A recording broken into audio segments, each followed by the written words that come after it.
Of Upperman High School basketball game of the week. A doubleheader on tap as the Siegel Lady Stars and Stars take on the Upperman Lady Bees and Bees. I'm Noah McKay on the call here on the Frontier Chevy UCR Media Network. Thrilled to be joined by my friend Jacob Vinson. It's Swishmas in Baxter. We represented. We're here with the Christmas sweaters, everything else. We're ready to go.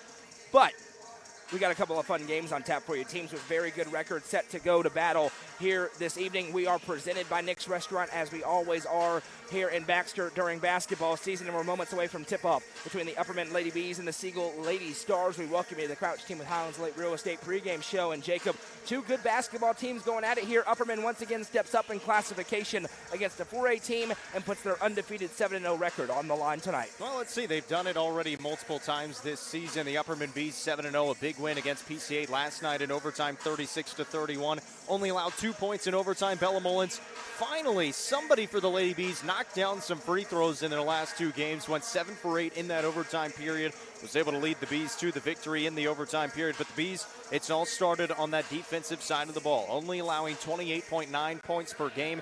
Even in an overtime period, they still have not allowed more than 32 points to an opponent yet this season. But like you said, this is a Siegel team that is really good. They've got a lot of size. It's a 4A opponent that are 6-2 on the year. One loss to Summit. Upperman has beat Summit already this season.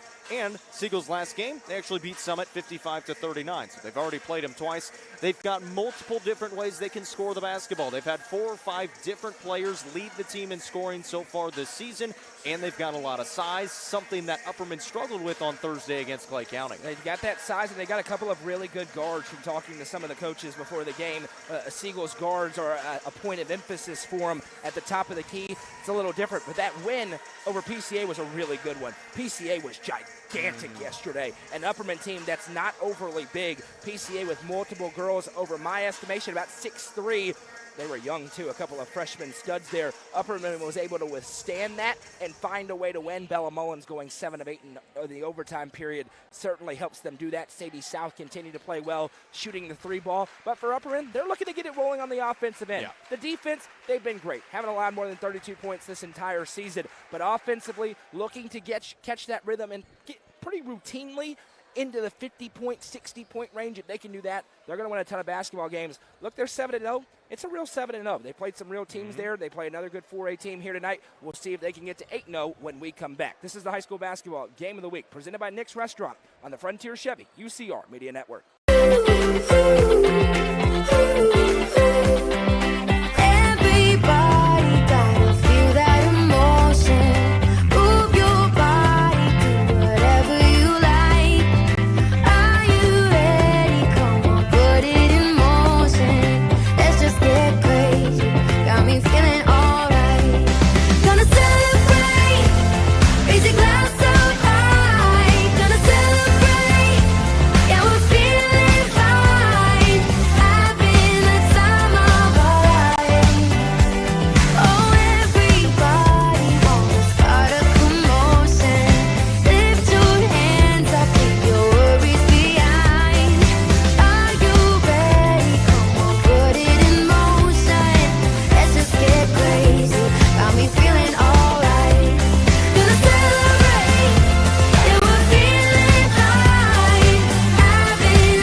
Nelson Trophy and Screen Printing is proud to support student-athletes and athletic departments throughout the Upper Cumberland.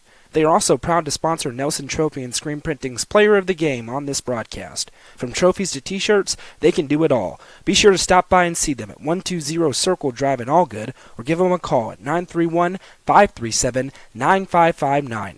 Nelson Trophy and Screen Printing, proud sponsor of this broadcast on the UCR Media Network. Frontier Chevrolet is under new management, with a community focus and a huge selection of new and pre-owned vehicles, including the 2023 Chevy Silverado and Chevy Equinox. Frontier Chevrolet should be your first stop. Call Frontier Chevrolet today at 931-823-1255 or visit them online at caseyschevy.com today. Frontier Chevrolet is proud to sponsor this broadcast on the UCR Media Network. The Crouch team with Highlands Lake Real Estate proudly presents this gorgeous 4-bedroom, 4-bathroom brick home in Cookeville. With 6,000 square feet, 2 levels, and a finished basement, 2 fireplaces, and much more, this could be your forever home. Call 931-979-1191 for more information and to schedule a showing today, or visit chadandamycrouch.com. The Crouch team with Highlands Lake Real Estate is a proud sponsor of this broadcast on the UCR Media Network. Welcome back. It's about to get dark in Baxter as they are having the starting lineups introduced here after a great rendition of the national anthem. I'm Noah McKay, Jacob Vincent alongside here as we round out the week of streams. It's been a very busy week for Upperman. The Lady Bees playing their 3rd game in as many nights, 4th game in 5 days for Upperman. We'll see if fatigue is any sort of a factor because the last 2 have been close against Clay County and, of course, last night against PCA, a good Siegel team here. We're also keeping an eye on the weather today. We already shared our friends at Upper Cumberland Weather. He's live right now. Bad storms all across Middle Tennessee. The tornado, of course, it's been going for a long time up into the Macon County area. So if you're in the Lafayette area, make sure you're staying weather aware. If you're anywhere around the Upper Cumberland, stay weather aware. We don't really know what the weather's going to be like here. If it gets nasty, they'll pause the game. But for Siegel, Jacob, they were already here once the bad stuff really ramped up. Doesn't make any sense to get back and drive down I-40 into the teeth of it. So we're going to play basketball tonight. Yeah, and like you said, another really good matchup for this Lady Bees team and another chance to get another big win on the season. Already 7-0, and you said it perfectly. They played 4 games in 5 days, and they're challenging themselves in those games. They're playing 4A opponents. They're playing top 1A opponents in the state of Tennessee. Clay County has been a really good 1A program. Of course, PCA last night. And they're challenging themselves. Again, you got to remember, this is a young Lady Bees team for the most part from top to bottom. There's a few seniors, but outside of those few seniors, there's a lot of really young talent, and they've played really well these last 2 games. You mentioned those few seniors. They had a big accomplishment yesterday, earlier than most people do. The senior class just got their 100th win last night. We've seen senior classes. There's not a bunch of them that get to 100 wins. Usually it's in February or March. We're in before the middle of December, and they're already at 100 wins. Not even the district play. They've won a ton of games. They've won 7 already this year. Upperman looks every bit the part of a team that has its sights set on a trip to the Glass House. You know, there's a lot of talk about revenge tours around Baxter. We just saw the football team go on a pretty darn good one. This is a Lady Bees team that was 2 steps away from the state championship game. They lost to the eventual state champions. Some weird things happened in that game. Southside was a great basketball team, obviously working an undefeated season, but it's an Upperman team with its sights set on the state tournament and a state championship, as they always are. So far at 7-0, they look good. The question will be if the offense can rise to the level of the defense. And you've mentioned it a few times. It's a very similar team to the team of 2 years ago when they won the state title, a team that we didn't know much about coming into it, specifically offensively. It was a defense that just didn't allow anybody to score on them, and that's exactly what they're doing this season. They're not allowing anybody to score on them. The offense has been good enough. If the offense is able to take another step, they're going to start blowing teams out. Starters for the Siegel Lady Stars on the road: Izzy Hodge, Ayana Young, Fiona Mallory, Jasmine Sneed, and Secret Grissom. Staying starting 5 tonight for the Upperman Lady Bees. It's the Bellas, the Gracies, and Taylor. Bella Mullins, Bella Stiles, Gracie Hamilton, Gracie Butler, and Taylor Delente. Siegel on the road: gray jerseys, gray shorts. I hate that. I am not 20/20 vision, so the gray and the white look very similar. It's tough. It's nice jerseys, but they're very similar. Not much contrast. To the home white jerseys, white shorts, gold numbers on the front and the back with the black letters across the shoulder plate. Upperman possesses the tip, and here we go. One more time this week in Baxter. Taylor Delente with it for the Lady B. She gives off to Gracie Butler. It's swiped away from her for the steal. Now a transition. Izzy Hodge wide open for the easy lay-in on the steal and the score. Yeah, and this is a Siegel team, again, 6-2 on the season. Only 2 losses, one of them to Siegel. It's a team that's playing some good basketball. Taylor Delente triggers the 3. That's no good, too strong. She had a big 4th quarter when Upperman couldn't buy a bucket. She had a couple of critical shots for him and delivered them overtime, and then Bella Mullins got him the victory. Inside here, drive, no good. Offensive rebound, though, extends the possession for Siegel, as Secret Grissom came away with it.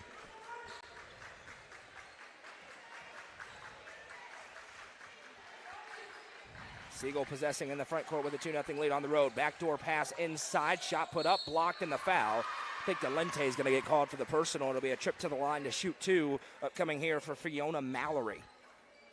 And this is a team in Siegel that's got a good amount of size. As you mentioned it, PCA had a good amount of size last night as well. Upperman was able to negate some of that with some of their play. And we'll see if they're able to do that again tonight. Again, they've battled Clay County, who had a good amount of size. They battled PCA, who had a good amount of size. And they're going to face teams with a good amount of size. Hello, White County. Yeah, that's exactly what we talked about yesterday during the PCA game. That is a test preparing them for a team like the undefeated Warriorettes, who are rolling early on in this season. We may, in that very difficult district, be looking at the top two. We'll have to wait and see.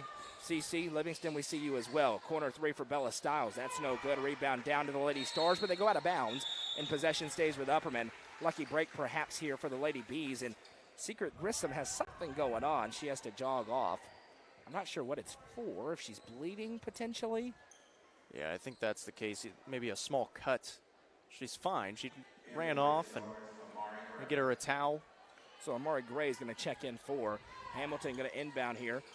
Flips it over for Delente in the corner. Now Hamilton pops off a ball screen. One of those seniors. She starts to drive, kicks to Butler. Look at get Gracie Butler rolling offensively. She has it here. Butler off to Stiles. Stiles stepping through, throws up the runner. Good finish. Bella Stiles had a really good week, and she finishes the mid-range runner. Yeah, Stiles is going to have a big game in this one. Again, the senior is signed to play college basketball in the offseason right before the season started. Campbellsville, an NAIA powerhouse. Yeah, and is playing well in her senior season. Now driving inside, Butler with a good defensive stop and a rebound over the back as Delente had the inside positioning. This one going to go on number 14, Mallory. That's her first, team's first. And possession goes back to the Lady Bees. And Rusty and I said it on the coaches show on Monday that this Upperman team already ranked second in our UC top 5 in the power rankings. Cookeville at number 1, that they were going to test themselves this week, and they have passed every test so far. Right side pass goes over to Mullins. Bella Mullins going to activate into the baseline drive. Double team. Wisely gets out to Butler. Butler back to Hamilton. Gracie Hamilton gives off for Mullins. Mullins, stiff ball, pressure, no call. No problem. Now there will be the call as too aggressive. I don't know what you could complain about on that one. Ayana Young called for the personal as she got right up into the body of Bella Mullins. Yeah, anytime you get the two hands on there, they're going to call the foul, and she was up in the body anyways. We're live on the UCR Facebook page and UCR YouTube channel, so make sure you check us out either place.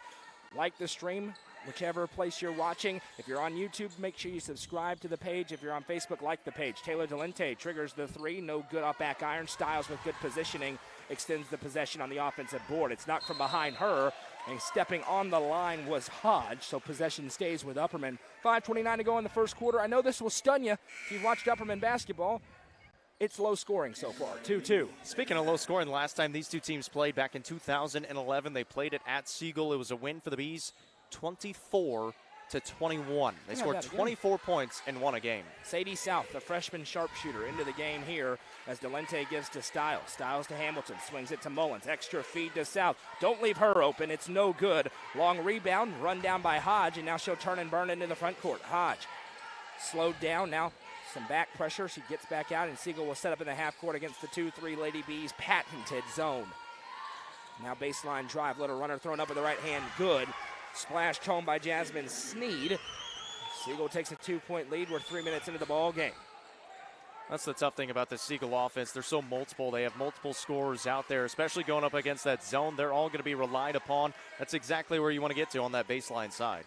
Stiles outside, now gives back. Hamilton back and forth. Stiles a little shot fake, drives and kicks. Gracie Hamilton thought about it. Now Mullins will trigger the three. No good, a bit too strong. Rebound tipped up. Sneed able to run it down south with some back pressure, but Sneed possesses. Nice feed across to Hodge. Left-handed lay, no. Hamilton with the rebound. Here we go. Back and forth. Transition game. Taylor Delente into the front court now. Slows it down right where Upperman wants to be. I don't need a track meet here tonight. We'll get one in the second game. Oh, you are not kidding. Delente loses handle. Possession will go back to Siegel. 4:14 to go in the first. Yeah, the boys' game. I'm going to hydrate my assuming voice. The weather holds off. We're going to have a boys' game at some point this evening. Certain on that. And, yeah, Ty Cobb is here in the building. Bronston Chapin's in the building. Clayton Harris is in the building tonight for Upperman after playing the East-West All-Star game yesterday. Coach Kane is in the building. They're getting honored at halftime. The football team for their ridiculous run they just went on, 14-1. Still looking. I think they're the only Upper Cumberland team to ever win 14 games in a season. How about that? Somebody's gonna give me something from 1952, but so far I haven't found it. Inside shot put up, no, but the rebound was knocked out by Delente. 4-2 our score. We're just getting started here tonight. Crowd trickling in. We got a student section on hand. They're gonna get rowdy towards the end of this one and certainly into the boys' game.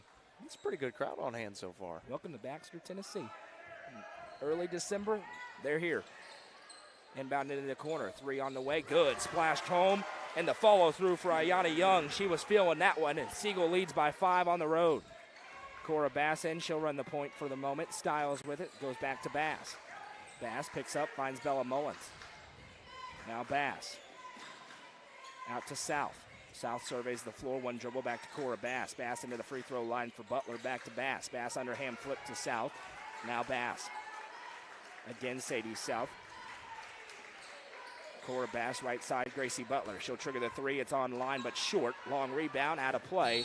Possession back to Siegel with 3:19 to go in the first, and Dana McWilliams calls timeout in a 7-2 ball game. 30 seconds, so we'll stay through it. And again, Siegel hits the big 3, but Upperman just not been able to get shots to fall this week. It's been all defense. They're getting the looks they want. Taylor Delente with 2 open 3s. Sadie South with a wide open 3. Butler there. That's a great spot for her. They just aren't falling right now, Jacob. Well, and something you'll notice early on in the season, especially with coaches, the offense is going to come as the season goes on, and it's mainly because of that shot-making ability. Sometimes your shot at the beginning of the season just isn't quite working. The more you get shots up in the gym, the more you're able to practice, it's going to start to fall. They have a really good opportunity. Of course, they played a lot of games this week. They played a lot of games next week in Florida as well, so they're going to have some opportunities to try some new things, maybe against some teams that they're not going to see maybe ever again, and some chance to maybe get the offenses going again. The referee put the ball down and said, let's play basketball. Siegel had to race, but they do get it ahead. Pass into the front court to Mallory. Mallory picked up by the zone and now forced back out to Hodge.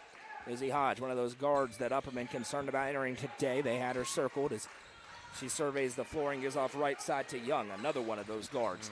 Hamilton to the scorer's table. Hodge triggers the 3 on line and splashes it home. Izzy Hodge for 3. Siegel hitting shots, and they've got an early 8-point lead here over Upperman. Well, when you're in that zone, you don't have as much pressure on the perimeter, and they're able to get the shots over the top of it, been able to knock them down, and it might pull them out of it. Bass with a shot fake over, or pass fake. Now South is wide open, and again, pops out. 2:38 to go in the first. 8-point lead for Siegel. Certainly not the first time Upperman's trailed at home in a game. The notorious third quarter basketball team under Dana McWilliams, but they don't want to let this deficit get any bigger. As Young gives off left side. Hodge now a pass that's read the entire way by Styles, who then wins the race to save it in. Possession back to the Lady Bees.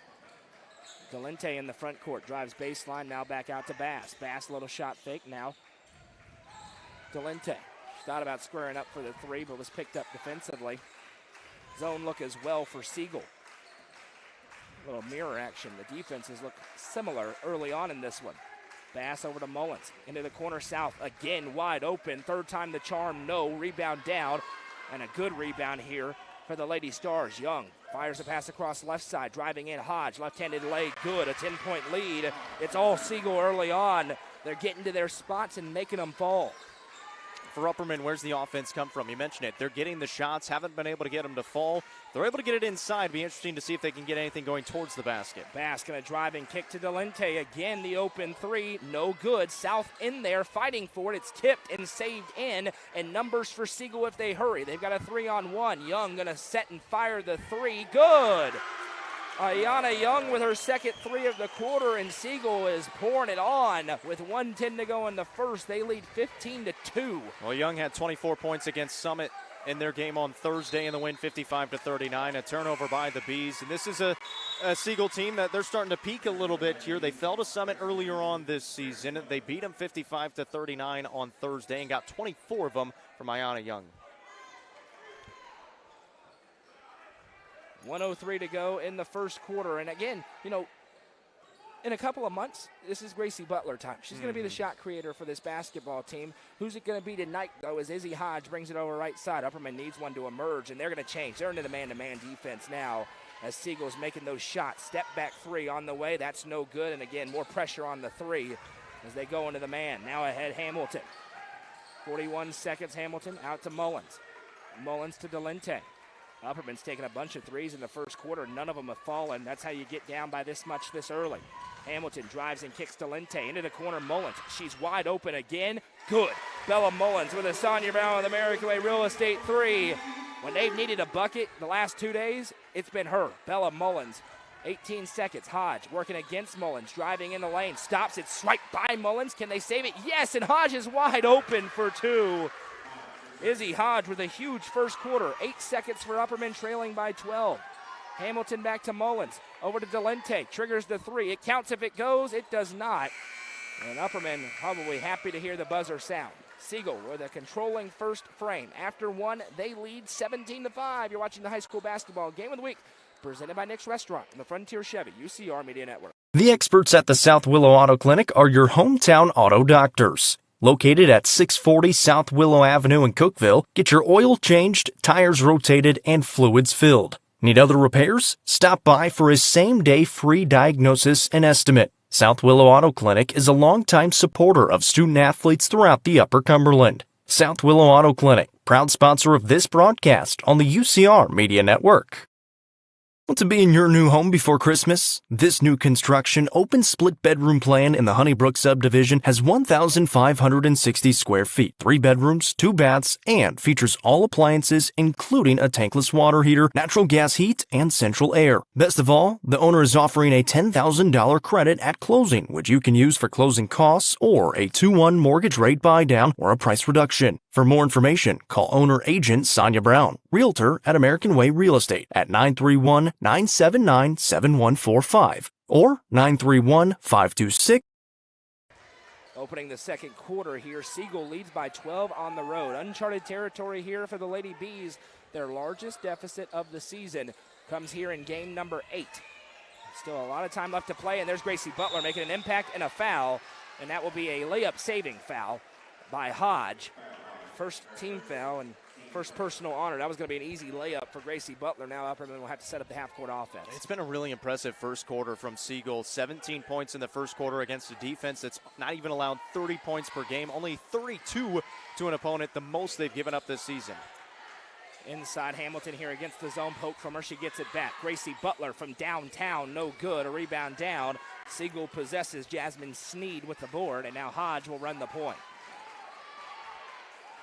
Going up against that zone, you'd love to see some of those outside shots fall. At some point, you're going to have to get it inside that zone, maybe on the baseline at the free throw line. Try to get some 2-point buckets to go to get the offense flowing a little Driving bit. In, Mallory barrels into Delente and puts it off the glass for 2. Fiona Mallory extends the lead to 14. Yeah, Upperman's had a bunch of open threes. They're just not falling, Jacob, as Hamilton flips back to Delente.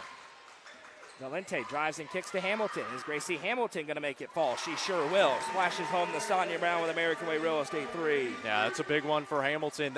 But again, for this Bees team, they got to stop the offense of Siegel right now. 19 points. Like you said, uncharted territories for this defense. Trying to bring the double team. It leads to an open 3 for Sneed that's no good. And she didn't follow the shot. It allows Gracie Butler to come away with the rebound.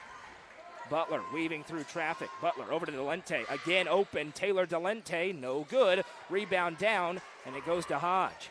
Hodge poked from behind, and a foul is called on Hamilton. I'd be very curious to see the amount of open threes Upperman's had already. Ella Harrell going to check in for Delente, who needs a breather.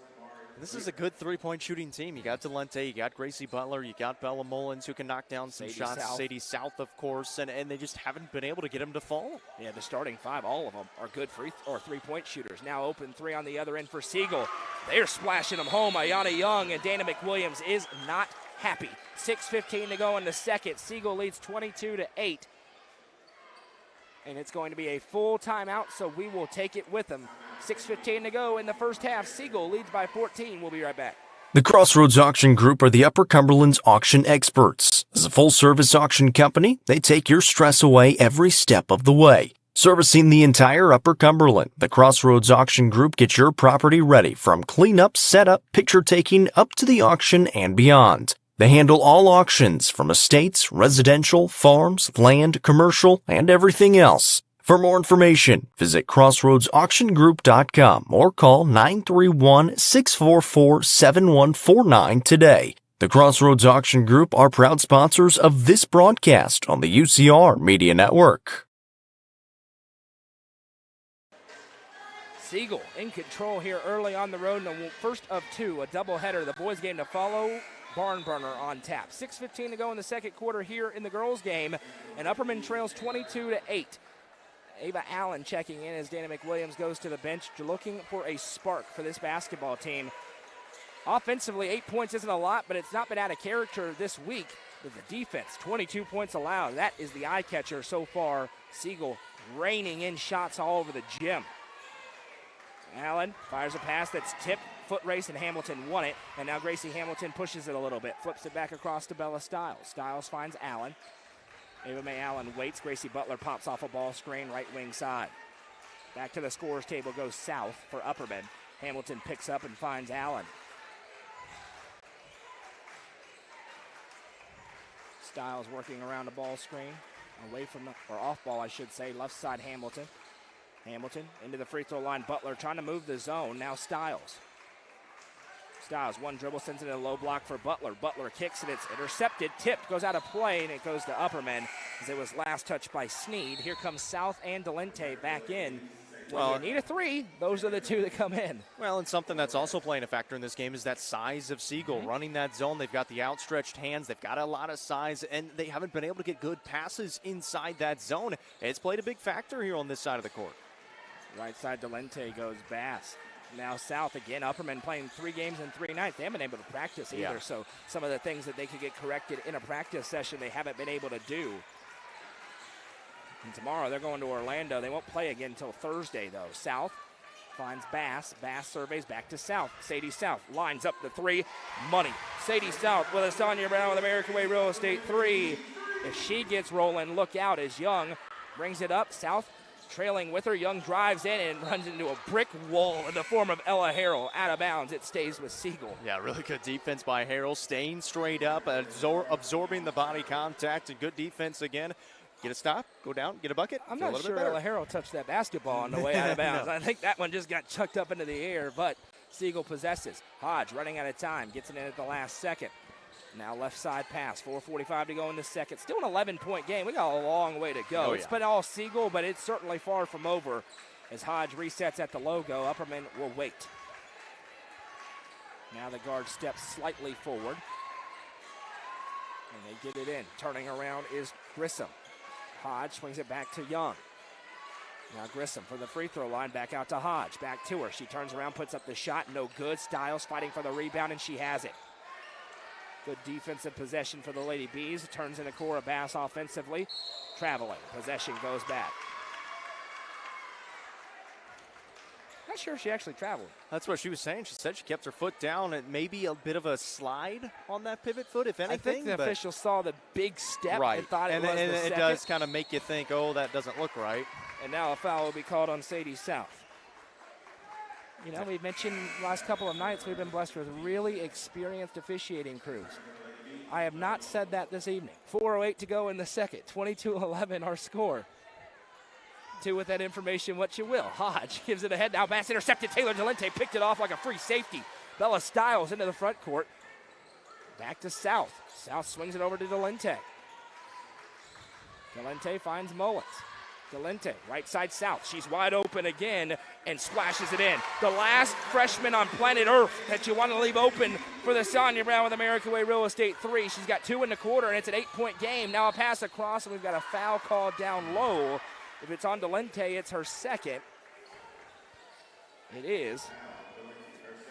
Well, and for the Bees, it's all started on that defensive side of the ball, creating some turnovers, getting back into the offense, and that's the best way to do it. Create some of those turnovers here on this side of the court. Inbound goes to Grissom. Grissom bounces, and it's intercepted by Stiles. All of a sudden, Upperman's defense showing signs of life after a full timeout. Mullins into the front court, kicks to South again. Sadie South for 3, no good. Harrell battling for the rebound, but the size of Sneed just too much. Now pass ahead. Stiles nearly picks it off. Instead, Sneed possess. Hodge in the corner. Open 3 on the other end. That's good. Got the roll. Bounced straight up into the air and went through. 12 in the first half for Hodge. Timeout called by Siegel. 32nd timeout. So 3:10 to go in the second. Upperman's offense showing signs of life, Jacob, but they're in a bit of a hole. We saw something we haven't seen in a while, and that was a outwardly angry Dana McWilliams. She's been kind of reserved letting her team navigate through some of these things. Down double digits, she wasn't. They responded out of that break. Well, and something, and you mentioned it too, they're playing a lot of games this week, back-to-back, 3 straight games here in the last 3 days, Thursday, Friday, and Saturday. Not something you do early on in the season, No. but this is something that is going to make you better, especially these younger players for that tournament time. You're playing back-to-back, especially when you get to the state tournament. You're playing 3 straight days, sometimes a day off in between before the championship game, but you're playing really close games together. It's just going to set them up better as they get deeper into the season. So they'll have and here we go again. The official just drops the ball. It's a different official, too. Here we go. 3:08 to go in the ball game, or in the first half. They do have to let the 30 seconds actually run its course. This is my, how many broadcasts have we done this week? I could feel myself. Nine of them. I need Jeremy on a headset because it's spiraling. Kick out pass goes to Mullins. That one tipped by Sneed, but right back to Mullins. The height out on the perimeter here, creating problems, and now an errant pass and a turnover. That's kind of an unconventional zone look as Hodge fires it over left side. They got some of their bigs playing outside. Full court pass. Taylor Delente again steals it, and then a foul as Young got her money's worth on that one. Second personal. Well, I was just going to say it's either a 3-2 or a spread out 1-2-2 with the box in the middle and then one up top. They've got a taller player up top kind of disrupting some of it and trying to keep them now off that three-point line. That opens up avenues inside the perimeter if they're able to get in there. So Siegel's big run has been staved off for now by Upperman, but they're down 11 with 2.5 to go in the second. Mullins flips over to Delente. Delente back out Mullins. Mullins surveying this zone now. Delente, she's open again, triggers. Is that the one that gets her rolling? It's a Sonia Brown with American Way Real Estate 3, and all of a sudden Upperman's hit 4 threes in the quarter, and they're down just 8. Yeah, cut it to 8. That's exactly what you need. The defense is looking good. The offense starting to hit. Sneed with nice inside-out passing. 3 ball on its way, no good. Rebound, Styles battles. It's knocked out of play. Should be Upperman ball. It's not. We're going to have a bad night, ladies and gentlemen. We're going to have a bad night. 2:04 to go in the second. But It's we're an in for a 8-point game. fun broadcast with Oh, Noah it's McKay. going to be a fun broadcast. The this good evening. thing is you're not doing color commentary tonight. Whew, I can be colorful. That one was pretty clear as day off of Grissom, but Siegel with the basketball. 2 minutes to go in the second. Pressure comes to Hodge. Grissom with a nice outlet pass, now into the low block. Harrell bodies up, now in the way. Mullins finds the target. Siegel reverse, and there's a travel. Possession goes back to Upperman. I was going to say, too, at some point, they're just going to need Siegel to miss some shots. Finally, they're starting to miss some. Upperman's taking advantage, and that's what's helped them get back into this lead as well. Jeremy says hi in the comment section. Brother, I don't know where you are. I got a headset right here for you. We'll plug it in. Come on out here. The boys' game's going to be crazy. We need you in here. 1:50 to go in the second. It's an 8-point game as Mullins brings it up. Left side, Delente. Back to Mullins. Delente. Shot fake, now drives inside. Taylor Delente throws it up and is fouled. She'll go to the Sonia Brown with American Way Real Estate free throw line to shoot 2. You know, no one's going to say anything about the last 2 nights where I've been super complimentary. But Delente back to the line. Upperman has settled back in here. All of a sudden, an Upperman game. They're playing their game a little bit more here, Jacob, after allowing 17 points in the first quarter, just 8, and only a couple in the last 3 minutes. Well, unfortunately, the free throw shooting woes are continuing for this Lady Bees team. But again, some of that does come down to not being able to practice throughout the week. They haven't been able to get into the gym and just shoot some free throws. Obviously, they've been in school all week, and then you got to go to your games after school. And so now next week they'll have some time off before their games in Florida starting on Thursday. Have some time to practice those free throws and get some offense going as well. Scratch a Disney Park day. You're going to the gym as the second free throw is no good. Well, they got free throw games there, right? I don't know. Maybe Universal. Driving inside, shot thrown up, and there's a foul. As Grissom got to that low block and will go to the line to shoot 2 with 1:21 to go in the second. Well, the good thing is it's only their 4th team foul. Still 1:21 to go in the first half, so next one would send them to the line, but they've been playing good, tough defense without fouling for the most part. First free throw is good for Grissom. So remember, Upperman kind of got a get out of jail free card against Clay County where they just could not make a free throw fall. It continued yesterday until Bella Mullins took over in the overtime period and made 7 free throws in the frame. Siegel so far making theirs. And there's your announcer, Jinx, as that one's no good, and a rebound down to Harrell. I thought you said that wasn't a thing in our Clay County game. It only is a thing when it happens. Now Mullins brings it up over to South. Back to Mullins. Has some room to operate, gets it to Hamilton. Back to the guards at the top of this zone look here.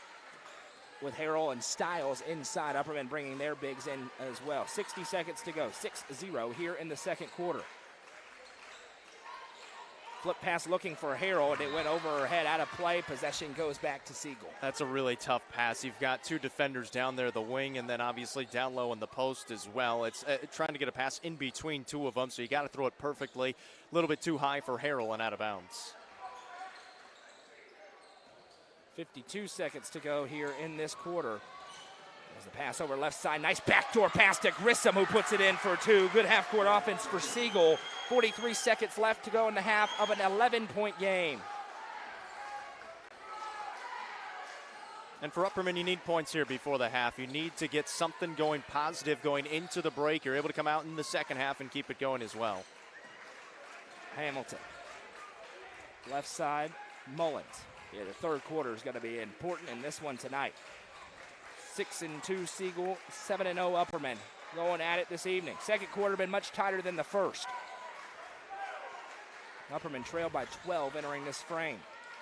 Mullins works it inside. Bella Mullins gets free, gets fouled, and makes it fall. Bella Mullins to the Sonia Brown of the American Way Real Estate free throw line for a three-point play. What a job by Harrell as well. Realized she was coming down the lane. She just essentially boxes out her defender, doesn't let that help side get there, and creates that open lane, essentially setting a screen underneath the basket. Mullins to make it an 8-point game. Good, got the roll. 4 seconds for Siegel. That's enough time to get a look. Hodge splits the defense, works it across the timeline. Half-court shot would count. It's no good. Brings us to the end of the first half. After one, looked like it was heading for a blowout. After two, we may have a close game on tap. Happy Hiller halftime show when we come back. At the break, it's Siegel 28, Upperman 20. You're watching the high school basketball game of the week, presented by Nick's Restaurant on the Frontier Chevy UCR Media Network. Operation Rudolph, does it go? Go. I see where it is! Light the runway!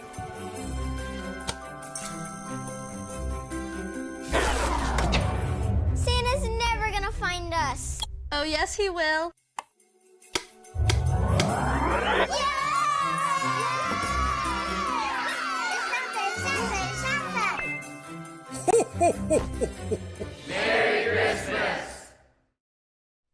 Hone and develop your skills on the court with professional basketball player development from Legacy Athletics. Call 931-303-3356 or follow them on Instagram at legacy_athletics or on Twitter at jwinningham25 for more information today. Legacy Athletics, proud sponsor of this broadcast on the UCR Media Network.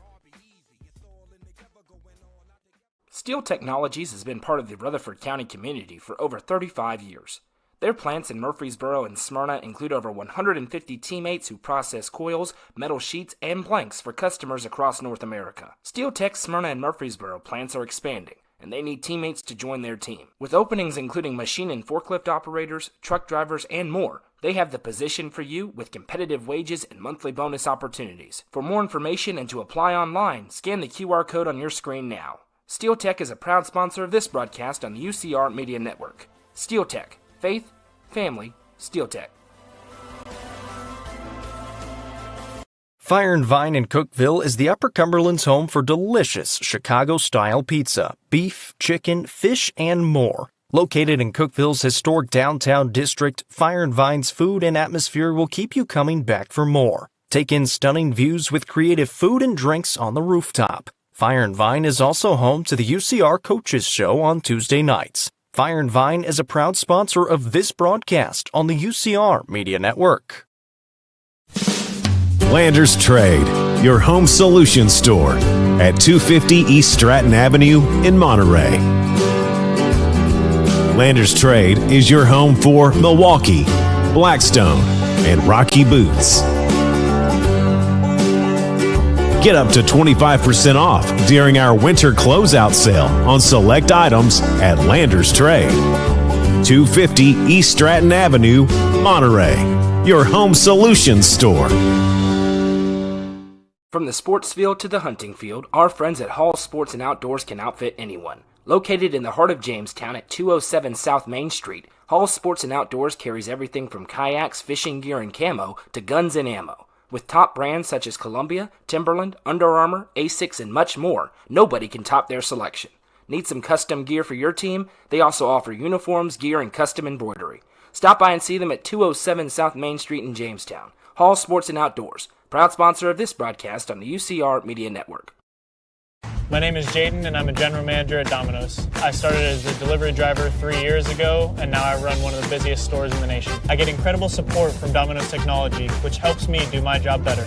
Everyone that puts on the uniform has an equal opportunity to one day own their own store. There's no timetable either. You move up in Domino's as fast as you make it happen. I'm on track to franchise within just a couple years. If you're interested, reach out to us. If you're not, you really should be. My name is Jaden, and I am Domino's. Folding a fitted sheet, programming the thermostat, matching your socks. Why are simple things sometimes so complicated? Thankfully, with an auto owner's insurance independent agent, getting the right coverage for your home doesn't have to be one of them. So you can get back to more important things, like finding that missing sock. That's simple human sense. Visit swallowsinsurance.com or call us today, 931-526-4025. Protecting your future. It's what we do.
Nelson Trophy and Screen Printing is proud to support student athletes and athletic departments throughout the Upper Cumberland. They are also proud to sponsor Nelson Trophy and Screen Printing's Player of the Game on this broadcast. From trophies to t-shirts, they can do it all. Be sure to stop by and see them at 120 Circle Drive in Allgood or give them a call at 931-537-9559. Nelson Trophy and Screen Printing, proud sponsor of this broadcast on the UCR Media Network. Frontier Chevrolet is under new management with a community focus and a huge selection of new and pre-owned vehicles, including the 2023 Chevy Silverado and Chevy Equinox. Frontier Chevrolet should be your first stop. Call Frontier Chevrolet today at 931-823-1255 or visit them online at caseyschevy.com today. Frontier Chevrolet is proud to sponsor this broadcast on the UCR Media Network. Welcome back. It's time for the Happy Hiller Halftime Show. Visit happyhiller.com to see how our friends at Hiller can help solve your plumbing, heating, cooling, and electrical problems today. That's happyhiller.com. At the break, Siegel leads Upperman 28-20. And Jacob, really a tale of two quarters. The first quarter, all Siegel. They were shooting an absurd percentage from the field. Upperman couldn't get anything to fall. They got out front by 12. Upperman settled in after a full timeout by Dana McWilliams, where she was animated in that break. They came out, were able to do more of the things that they wanted to do, made some shots, and now it kind of feels like we got a new ball game. This third quarter going to be really interesting. Yeah, it'll be interesting to see if they only allow 4 points in the second half and keep that streak alive of not allowing more than 32 points in a game. But, hey, this Siegel team, we told you, they're good in the pregame, and they have played well in the first half, shot the lights out in that first quarter. That's not going to happen in the second half, I don't think, and I think that's a big reason why the Bees have been able to get back into the game. The defense has stepped up. They've created turnovers, and finally their shots are starting to fall. The other thing is they're shooting on the hoop that Siegel was shooting on in the first half. You know what's interesting about Siegel as an athletic program as a whole? You know, my wife, she played at Oakland. Went to the state championship game of girls basketball at Oakland in Murfreesboro, and at the time, and for really about a decade plus, Siegel was kind of the laughing stock of Rutherford County athletics in every program. Football, both basketball programs, baseball program was pretty good, but that was it. And when I left the house, she went, "Oh, that'll be a blow." I said, "No, this is Siegel's a different Siegel. Different Siegel. And you think their football team made the playoffs out of that Rutherford County region. The boys team we'll talk about later, they're very good. This girls team very good. So ain't your mama's Siegel Stars and Lady Stars. We've seen that in the first half. Still, Upperman certainly didn't play their best first quarter there. The question is, was it too big of a hole, or can they get back into it? Historically, a third-quarter basketball team. The first time I ever interviewed Dana McWilliams, not knowing a thing, I was like, hey, Coach, you got a pretty good third quarter. And she goes, well, we're a third-quarter team. That's held true for nearly a decade since that time. What adjustments are being made in there, we'll find out when we come back. Scoring in that first half, Izzy Hodge with 12, Ayana Young with 9, Fiona Mallory with 2, Secret Grissom with 3, and Jasmine Sneed with 2 for Upperman. 6 points for Bella Mullins and Sadie South, 3 apiece for Taylor Delente and Gracie Hamilton, 2 for Bella Stiles. Still looking for Gracie Butler to get on the scoreboard. Second half action when we come back.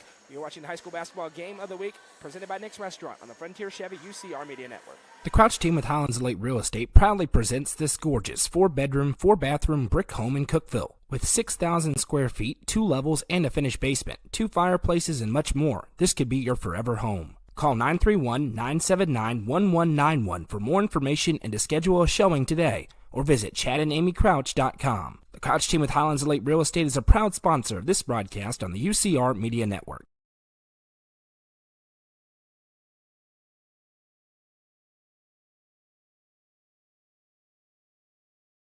The experts at the South Willow Auto Clinic are your hometown auto doctors. Located at 640 South Willow Avenue in Cookeville, get your oil changed, tires rotated, and fluids filled. Need other repairs? Stop by for his same-day free diagnosis and estimate. South Willow Auto Clinic is a longtime supporter of student-athletes throughout the Upper Cumberland. South Willow Auto Clinic, proud sponsor of this broadcast on the UCR Media Network.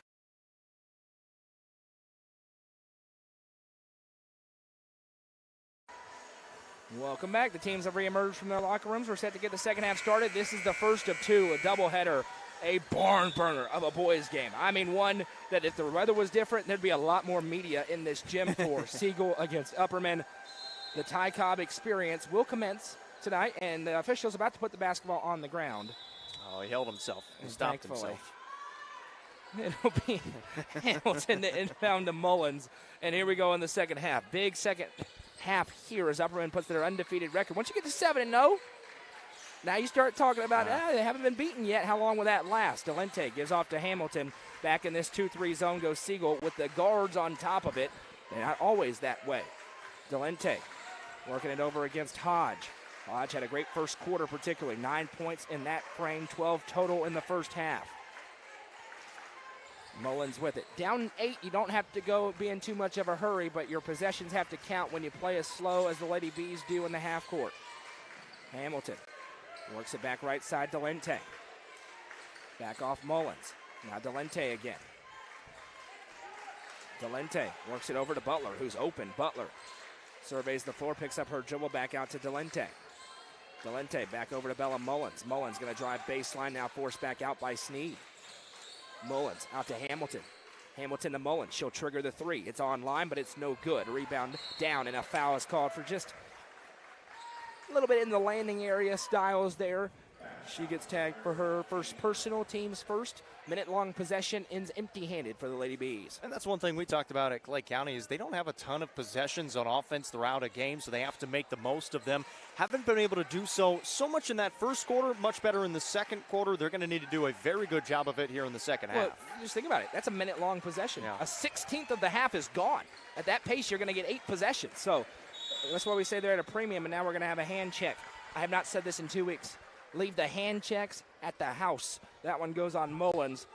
If you've been watching for a while, you've been wondering where that line was going to break out. I'm not talking about pushes. I'm talking about the little hand checks. There's a difference between the two. Baseline inbounds pass goes to Sneed. Sneed in a low block. It's intercepted by Delente, and then she is fouled. Just a hustle play there for both players, and Fiona Mallory going to get called for her second personal. Yeah, and that defensive pressure has to stay turned up for the remainder of this ball game, especially being down by the 8 points still. Once the offense is able to get back up there, it's going to clamp down even more because they're going to try to protect that lead. Got to get to that lead first.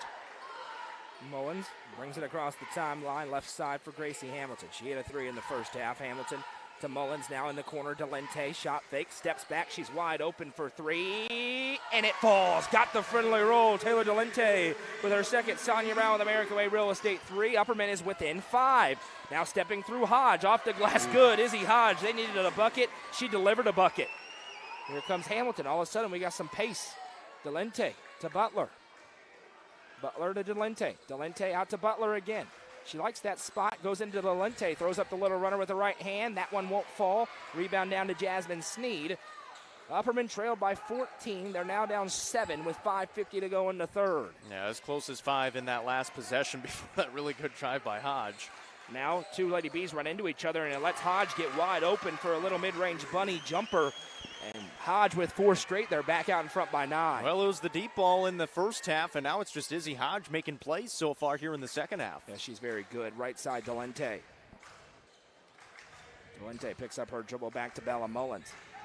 Mullins waits. Delente's there, and she'll trigger the 3. They're leaving her open, and that's a mistake. Asanya Brown with American Way Real Estate 3, and all of a sudden, one of the sharpest shooters in the area is feeling it. She's hit her last 3, and now an errant pass is a turnover, and it goes to Upperman with 5:10 to go in the third, and Siegel wants to talk about it. Probably a wise decision. The Lady Bees awake out of the break with 5:10 to go in the third quarter. It's 32-26. We'll take it with them. Tonight's game presented by Nick's Restaurant on the Frontier Chevy UCR Media Network. Want to be in your new home before Christmas? This new construction open split bedroom plan in the Honeybrook subdivision has 1,560 square feet, 3 bedrooms, 2 baths, and features all appliances, including a tankless water heater, natural gas heat, and central air. Best of all, the owner is offering a $10,000 credit at closing, which you can use for closing costs or a 2-1 mortgage rate buy down or a price reduction. For more information, call owner-agent Sonia Brown, realtor at American Way Real Estate at 931-979-7145 or 931-526-9581. 5:10 to go in the third quarter. We got a ball game. 32-26 our score. It's a 6-point game here in Baxter. Upperman trailed by as many as 14. One thing we're sure of, we think, is the streak of holding teams under 32 points for Upperman is going to end tonight. It'd be pretty impressive if it continues on, Jacob. Yeah, still got 13-10 to go. Rusty's here tonight. Hey, we got a busy week upcoming. We're happy to announce that we're now picking up every Pickett County Bobcat and Lady Bobcats game on our Facebook pages. That begins on Monday as they host Chattanooga Prep. White County, Livingston, we're coming as well. We finally got all the logistics set up, and we're rolling into basketball season with the live stream, so a busy week. We're also going to be in Orlando with Upperman. I say we. I'm going to be in Orlando with Upperman as the boys and girls participate in the KSA tournament down there. Butler kicks out to Delente here. Thursday through Saturday games on the main page. Pass for Styles, too much heat on it. He gave a little bounce pass signal. Maybe a bounce pass was needed there. Hodge in the front court here. Gives a shove, no call. And now floats back out. He's looking right at it. Into the low block. Grissom turns, spins, throws it up with the right hand. Can't get it to fall. Nice look. Just didn't get the roll. Butler. Left side Hamilton. Into the corner, Sadie South. The freshman South hit a couple of threes in the first half. Really sparked them again. That's what she did on Thursday. Now Butler in the mid-range kicks out to South. She'll trigger the corner 3. Good! Sadie South has Upperman within 3 on a Sonia Brown with American Way Real Estate triple. We talked about it in the first half. They were getting shots that were good looks, just hadn't been able to hit them. Now they're finally falling. Can they get a stop? Hodge, coast to coast, high off the glass and good for 2. Izzy Hodge can play basketball, I'll tell you that. Under 4 to go in the third quarter. It's a 5-point game. It's a new ball game here in Baxter. Buckle your seatbelts. And it's every time that Upperman gets back within a possession or two. Izzy Hodge says, I'll take the basketball and I'm going to go get some points. And that was an ill-advised pass that got away with it, and it promptly sends Bella Mullins to the table. She's about to check in and run the point. She really kind of emerged that point guard position. Dana McWilliams requires a lot out of her point guards, and I'm looking up at that score, or the banners, and I see 4 of them sitting up there, 5 of them sitting up there. Reagan played point guard sometimes. 4 of them sitting up there. It's a point guard factory as Butler drives inside. It's the Gracie Butler special. Her first basket today. Dana McWilliams maybe call timeout. What do we got? We got a whistle for something. I think it's an inadvertent whistle. She was not trying to call timeout, and the official thought she was. Yeah. But He's not going to charge her with it. That's the right decision, so we're just going to play basketball. 3:29 to go in the third.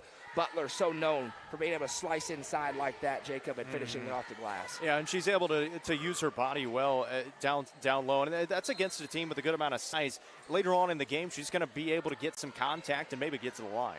Izzy Hodge again winning a foot race into the front court. Now kick pass that's intercepted by Gracie Butler. Now trying to steal it from her as Hodge. Butler turns away from her though. Gracie Butler just crossing over as Hodge tries to steal it. South was open, didn't realize it, gives back. Now again, she'll trigger from the corner. No good, in and out. Upperman a shot away from tying this basketball game with 3 minutes to go in the third.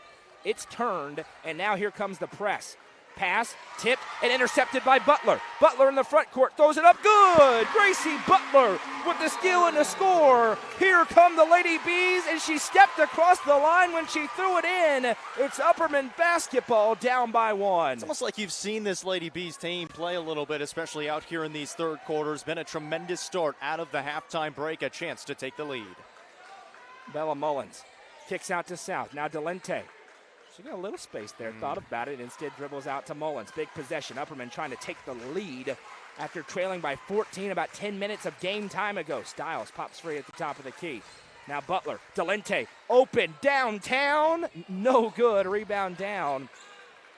And Siegel trying to stop the bleeding. Here comes Young into the front court across the timeline. Flip pass across, Hodge is there.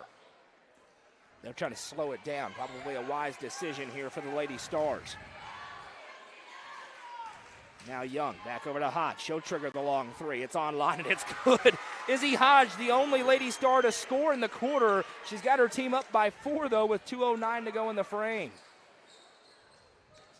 Delente fires the pass into Stiles, who's fouled, and she will go to the line. The Sonia Brown American Way Real Estate free throw line to shoot 2. That was a tremendous pass all the way from that right wing, zipped it inside. Good catch by Stiles as well. Take some of the contact, gave it a good chance at the basket. Now have to convert these free throws. Moment of truth at the free throw line. Bella Stiles, the senior Campbellsville signee, makes it fall for 1.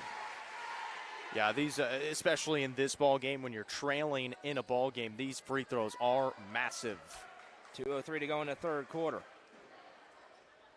Second one, good. 2 for 2 for Bella Stiles. Upperman back within a score at 37-35. Hodge, it's been her show. She is awesome to watch play basketball. She's slicing through the lane again, fires a pass that's tipped by Stiles out of play. It'll stay with Siegel. She's taken over, especially here in the second half. Had a pretty good first half, but she was getting some support from her supporting cast. It has been the Hodge show in this second half, and she is putting her team on her back. Don't see if she hasn't signed anywhere yet. Somebody should, as that runner nowhere close. Rebounded by Butler, and now Butler with defenders chasing. Butler in the front court, kicks to South for the lead. Sadie South, good! Asania Brown with American Way Real Estate 3, her 4th of the game, and Upperman erases a 14-point deficit for the lead. Hodge barrels in, good defense, no good. Rebound down to Mullins. Here comes Bella Mullins into the front court. She's wide open again. South for 3. Good! Her 5th of the ball game. The freshman Sadie South shooting the lights out of the building this evening. Swish miss for sure here in Baxter. A huge shot for South again, and now a 4-point advantage for the Lady Bees. It is a full timeout. We'll stay through it because that crazy moment. Another Sonia Brown with American Way Real Estate 3. The Siegel fans who made the trip a little bit stunned. They were rolling up 14, and now all of a sudden Upperman leads by 4. Welcome to Baxter. It is tough to beat this basketball team, but to what we talked about at halftime, if there's one out, we've got some amazing coaches in the Upper Cumberland. If there's a better one in this state at halftime adjustments, I'd like to meet him. Dana McWilliams knows what buttons to push. She pushed them. They lead by 4, and now the pressure returns to Siegel. And I saw a little exasperation out of Izzy Hodge because she's been unbelievably good in this basketball game. She's up to 9 points in this quarter. She's got 21 in the game, but finds herself down on the scoreboard 41-37. Well, and a big thing too, and what's really impressive about this is the conditioning of the Bees. This is their 4th game in 5 days, And why they're getting out ahead is they're getting up in transition and finding those open threes on the outside. South is sprinting to the three-point line, and the guards are getting her the basketball in some open areas, and Siegel just isn't getting back in time. 5 threes for Sadie South. She can Career shoot high. it. She can shoot the basketball, and now here Young with it, working against the screen. Hodge, right side Young. They need this three. It's on the way, and it is good. A big three for Ayana Young. She has 4 in the ball game. We got some shooters out here tonight. Delente with it. Back to a 1-point game. We got a good finish. Upperman is on a big run, but because of the hole they were in, they're only up by a point. 50 seconds, they're going to try to hold for the last look here of this quarter. Yeah, trailing by 14 at one point, leading by 4. That's one heck of a switch. You don't see 18-point swings all too often unless you're the Indiana Hoosiers getting beat by Auburn. Sorry, buddy. Yeah, that's all right. Mullins waits. We're down to 30 seconds in the third quarter. As I said, there is no shot clock at Tennessee high school basketball. They're not going to put one in tonight, so they'll run it down, and why not? You want to ensure that you go into the fourth quarter with a lead of some sort. Now Hodge steps up towards Mullins. That starts the 5-second clock. She gives off to South. South back to Mullins. 13 seconds. They like to go with about 8. South and Mullins go back and forth playing hot potato. Ball screen from Butler. Off to Delente. Shot fake. Now she steps back for 3. That's no good. Rebound down. 2 seconds left for Siegel. Young with it. Puts it up. It would count if it goes, and it was in and out. Woo-hoo. A heck of an attempt, but that brings us to the end of the third quarter. Ladies and gentlemen, on a Saturday night, get your popcorn ready. After 3, it's Upperman 41, Siegel 40. This is the high school basketball game of the week, presented by Nick's Restaurant on the Frontier Chevy UCR Media Network. The Crossroads Auction Group are the Upper Cumberland's auction experts. As a full-service auction company, they take your stress away every step of the way. Servicing the entire Upper Cumberland, the Crossroads Auction Group gets your property ready from cleanup, setup, picture taking, up to the auction and beyond. They handle all auctions from estates, residential, farms, land, commercial, and everything else. For more information, visit crossroadsauctiongroup.com or call 931-644-7149 today. The Crossroads Auction Group are proud sponsors of this broadcast on the UCR Media Network. Operation Red Off to the go. Go. I see Rudolph! Light the runway.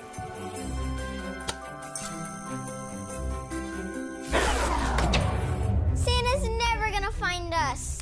Oh, yes, he will. Apologies to our friends at Hiller, but we got a basketball game breaking out here as we enter the final frame. 41-40. Great finish on tap in the first half of our doubleheader. Upperman, a ferocious comeback attempt in pursuit here as they now have the slim lead after trailing by 14 in the second quarter. Izzy Hodge has 21 points tonight and misses that one. Rebound down to Gracie Butler. Butler into the front court. Runs into Hodge now. Brings it in front of her own sideline. Butler works through, and there'll be a foul on Hodge for a little body-to-body contact. It's just her second personal. Teams first. We once again thank the good Lord above for the new bonus rule as we're moving through these games with a lot of action.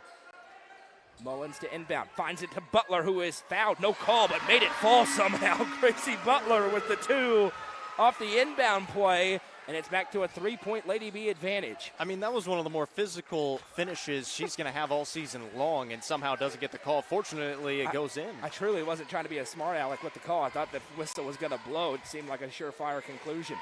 South picks up Young. She gives off to Hodge. Not to say that I wouldn't have a smart aleck call. That one just wasn't. For once. For once. Again, we're live on the main page and our YouTube channel, so you can watch us either place.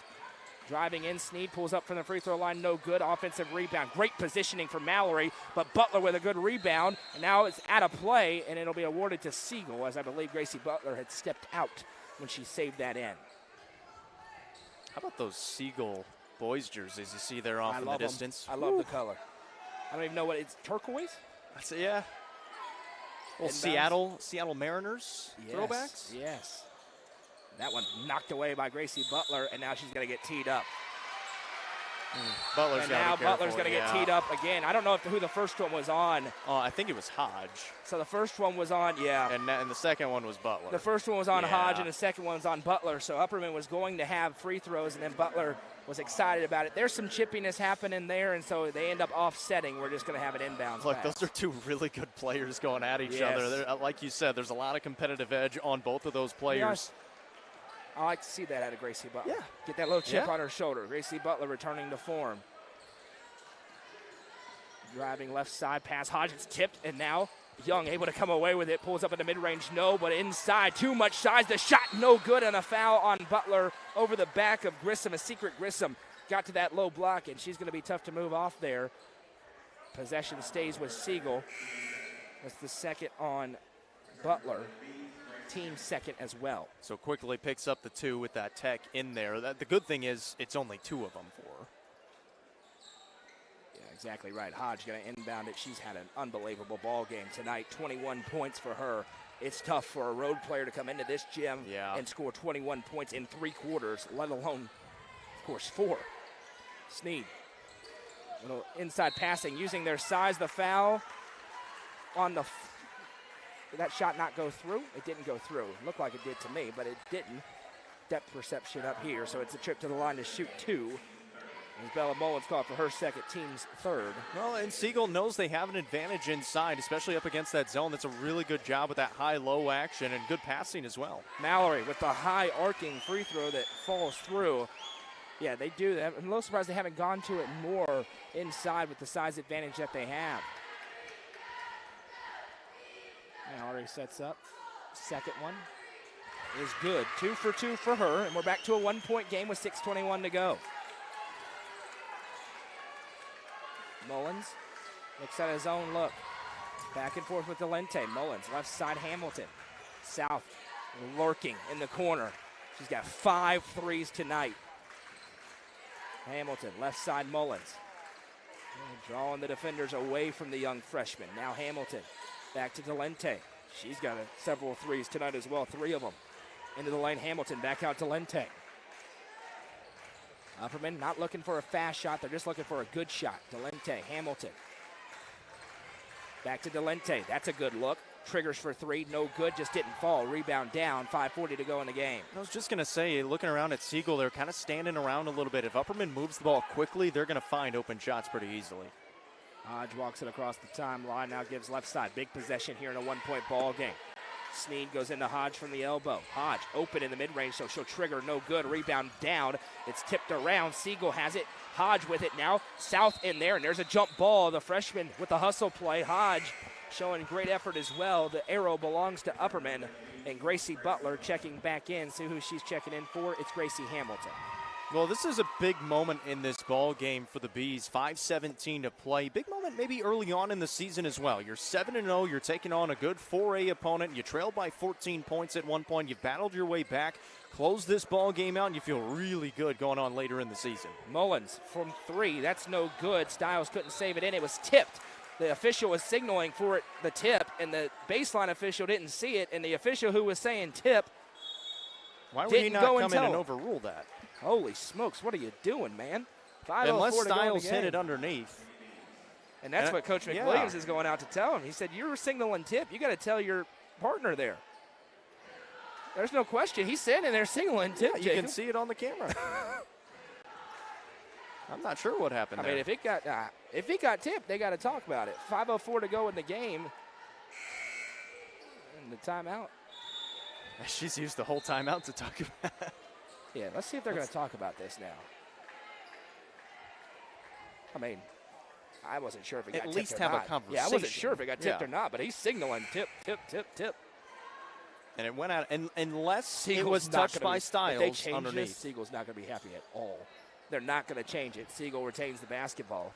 But at least there was a conversation. At least there was a conversation, certainly that. 5 minutes to go in the Something game. the Bees would have loved to have had in the state championship game. Holy smokes, how about you talk to each other? Hodge brings it up. These are 2 really good basketball teams. Yeah, they are. I mean, no question about it. Young with it right side. Young, flip pass across to Hodge. She drives in the lane, now back out. South tips it, and it goes right to Mullins. Now it's a foot race. Bella Mullins against Young. Mullins coast to coast for 2. Really good defensive play, turned it into points. And yeah, I mean, a back-to-back nights playing really, really good competition. They've earned the break that they're going to get, not playing until Thursday next week. Now Sneed, big possession here for Siegel, still within a score at a 3-point game. Sneed thought about the triple, instead tries to fire it in, and there's a kick. Delente gets in the way. They're trying to get it inside to Grissom. Grissom has a size advantage, but not a height advantage on Styles, and she's shielding off that inside pass, staying sure she's on the bucket side of it. Hodge to inbound. Goes over for Sneed, 4-14. Each possession matters more and more here in a non-district matchup, but great measuring stick game. And for the Bees, if Siegel's going to take their time offensively, they're more than happy to let them do so. Hodge fires a pass that was tipped by Delente. Young with it. Step back 3 on the way, nowhere close. Butler runs down the rebound, and now we'll bring it up. Big possession for Upperman here. Flip pass ahead, Delente. Delente finds South. And he saw Hodge trying to make sure there wasn't an easy shot for South. That was a good defensive play in transition by her. They've made an adjustment. They've gotten back. They realize who the shooters are on this team, and they've made good adjustments as well, and that's why it's been kind of back and forth here in the last few minutes. And yet still sitting in this zone. Delente off to Mullins. Now Delente inside. Guess who's open? Sadie South for 3. Good! Her 6th! Sonia Brown with American Way Real Estate 3 of the day. And Upperman now leads by 6. With 3:14 to go, and now Butler with the steal. 3-on-2 for the Lady Bees. Butler, Euro step block. Mullins with the putback, and 1. What a sequence for the Lady Bees. Defense into offense. Sadie South was the player of the game a couple nights ago against Clay County. Well on her way to possibly another one in the post-game show, but a really good job.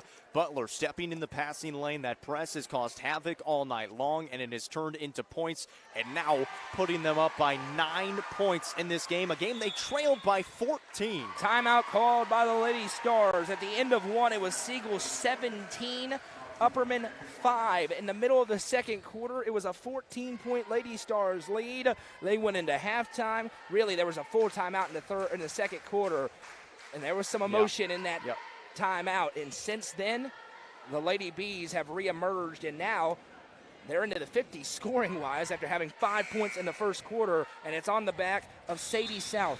18 tonight for the freshmen, all from behind the arc. And that's the other big thing in this game for the Bees. It's a team that's averaging only 43 points per game offensively. Sadie South has been a massive reason for their success tonight. The offense has come to life. They were going to need it to get back into this game, and it's exactly what they've done. If you haven't already, make sure you hit that like button if you're watching on Facebook or YouTube. We got a boys game to follow. If it's anything like this one, we're in for a treat, and we anticipate it will be a great game like this one. Big possession for Siegel as Hodge throws up the runner wide right, no good. Gets her own rebound, poked from behind by South. Who, Jacob? The threes are something. Sadie South's been good on the defensive end in this game. She's played in the majority of this ball game. Did not start. She came in to try to get the offense going. Finally was able to get some of it going in the second quarter and has really not come out. And this girl's a special shooter. Yeah. This is a special shooter. There's no question about it. 2:47 to go in the ball game. Upperman leads by 9. Sneed's wide open, has no choice but to trigger it. It's no good. Rebound fought for. Bodies everywhere. Sneed comes away. Sneed drives in, blocked. Gracie Butler with the swat. It stays with Siegel. Hey, she's turning it on as well. I mean, I know she got the technical early on, but like you said, you love to see that competitive edge, and has played very well tonight on the defensive side of the ball. Hodge looking for somewhere to inbound it too. Goes over the top, Mallory. Now Sneed. Sneed resets. Siegel's going to have to go. 2:27 to go. They have got a 9-point deficit. Hodge works into the teeth of the zone. Throws up the runner with the right hand. No. Rebound tipped. Out of play. And it's going to Upperman. I think one thing they're relying on is that right there. They're relying on their size inside, but the Bees have made it a point to crash the glass with all 5 players on the defensive glass, and they just haven't been able to get anything easy in terms of second chance opportunities. Bella Mullins turns away from the press, but just loses handle in the front court, but then Styles swats it. There's a scrum on the floor. Should be a jump ball. Oh. Did Bo just get thrown? Yeah, there was. And we don't have a call yet. That was not. Yeah, they need to talk about that one. That was a pretty clear elbow thrown. and they're going to clear the floor off and talk about some things. It was a jump ball. They should have blown the whistle earlier, Yes. Jacob. Yes. But then there was an elbow thrown at the end there. This should be, I think, a technical, flagrant, something, intentional, something. And we'll see what they decide.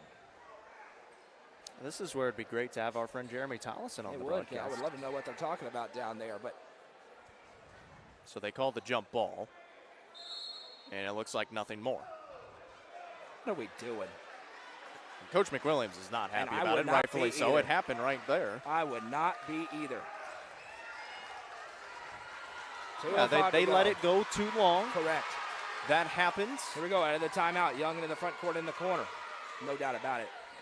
And let it go too long. Sneed back to Hodge. She's open. She'll trigger the three. Too strong, no good. Butler fights for the rebound. She has it. And the foul against Siegel is the fourth team foul. Next one sends the Lady Bees to the line. This has been an impressive half of basketball out of the home team tonight. They trailed by 8 points. I mean, at the break. Yeah, it's been a 17-point swing just here in the second half.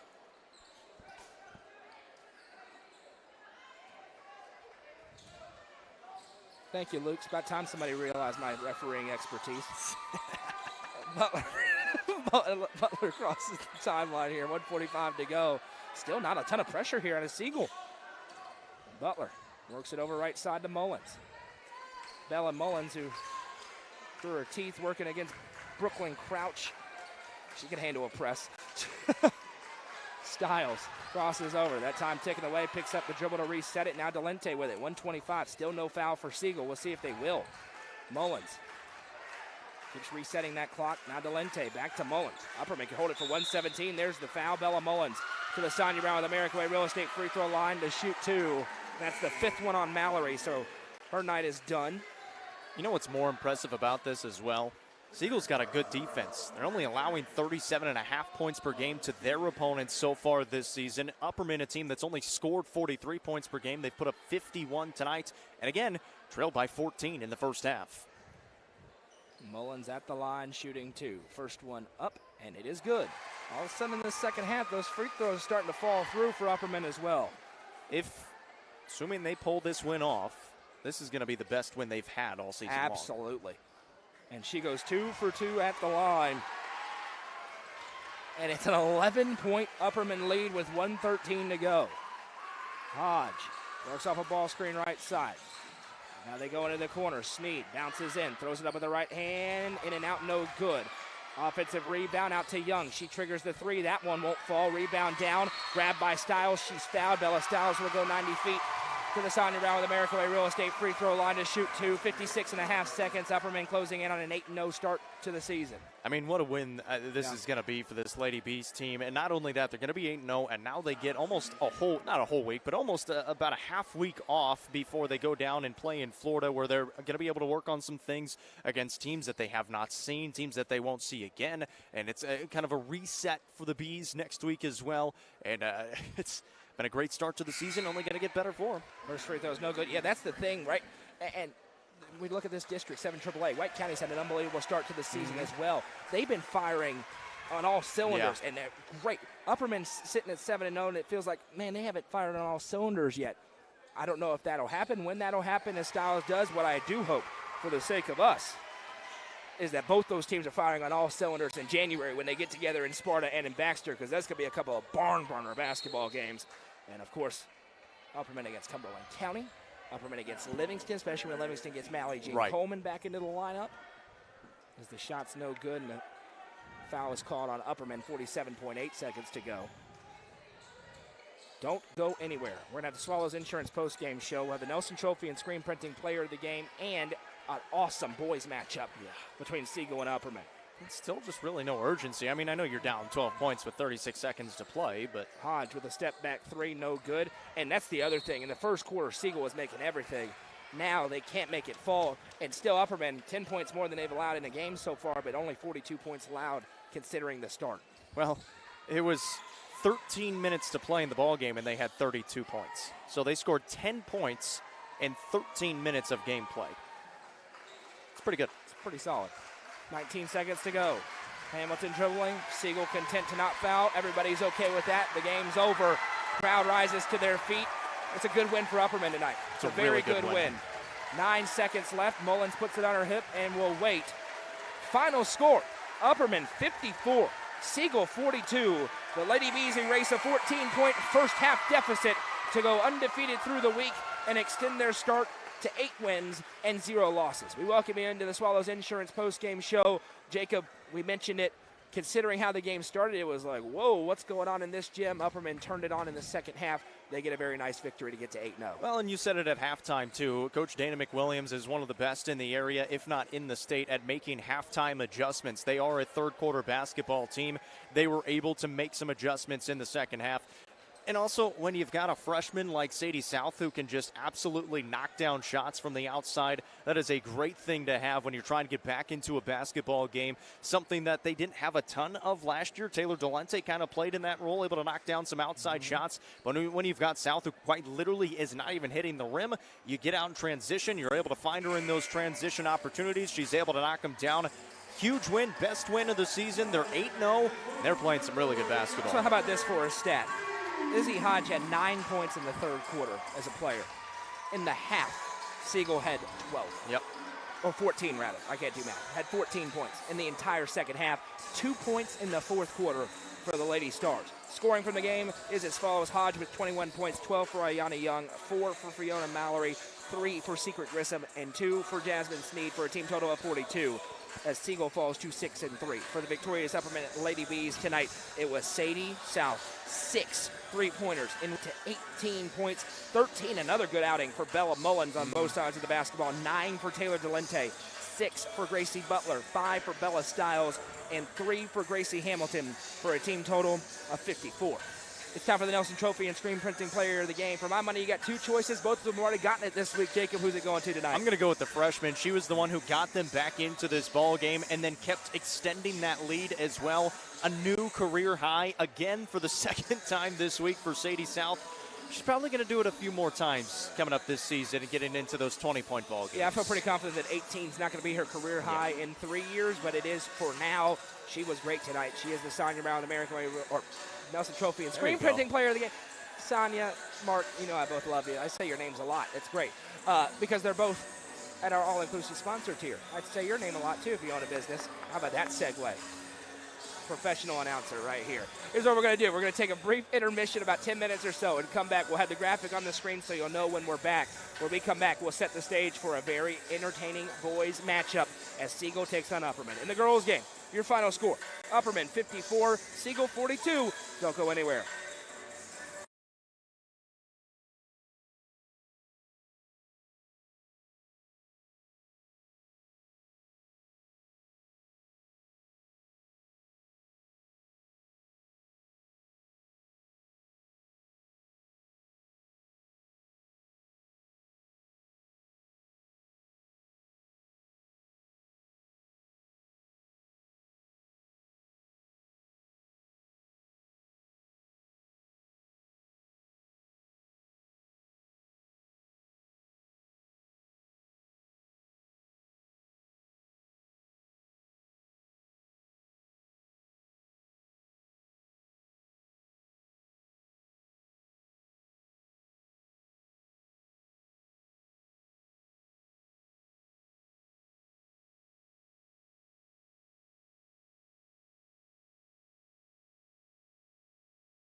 Welcome back. It's time for another edition of the Couch Team with Highlands Elite Real Estate pregame show. It's the boys matchup between Siegel and Upperman.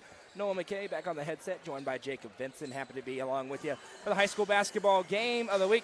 It is the main event of the evening as the Stars under head coach Matt Rigsby come to town with a 6-2 overall record, fresh off a 51-44 victory over Summit on Thursday. Take on the 5-1 Upperman Bees under head coach Bobby McWilliams, riding high. They've been dominant this week, blowing out Oakland and Clay County on Tuesday and Thursday respectively. And now the team is complete. Clayton Harris back in the gym this evening. We do expect to see him play some in the ball game. How much, still to be determined. He played in the East-West Football All-Star game yesterday. Also the potential for a change-up in the starting lineup when we anticipate the potential. We'll see for number 23, Bronston Chaffin, to get back into the starting lineup. It's an Upperman team. This is the first night we're going to get to see them at relative full strength, Jacob. And even despite the fact they haven't been at relative full strength, they look very, very good. Yeah, you mentioned full strength. They've got 22 players on their roster, and they can go 10 to 12 deep in their rotation. They've already done it in their last two games. And a big factor in that you can see in their schedule, they've scored 72 points in each of their last two games, the two games that they have had the full complement of their players, and obviously they get one more back in Clayton Harris, who will be a starter probably at some point this season. He was the MVP in the district tournament a year ago. He was a great player down low in the post alongside Bronston Chaffin. You just keep adding talent into this already good basketball team, and you get to pair him with Ty Cobb. Ty Cobb's been, quite frankly, ridiculous. Yeah. And listen, he came in with the most hype I've ever seen a high school basketball player have. And through 6 games, he's lived up to every single ounce of that hype. Been great this week. 28 points against Clay County on Thursday night in Salina, and he did it in his sleep. Had 2 points in pregame, 2 points in the first quarter, 2 points in the fourth quarter, 24 between the second and third. He is legit. Well, and a big thing with that as well, and talking with some of the coaches and some of the parents, is that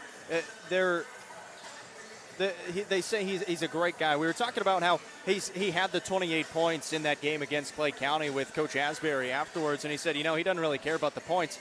He cares about his assists. He cares about his rebounds. His shooting percentage was really high as well, and he cares about how his team is playing around him. He runs the offense so well. The points are going to come to him no matter what. He doesn't care that he scored 39 points in a game. He cares that they're getting wins, and that's exactly what they're doing. Well, you talk about the high shooting percentage.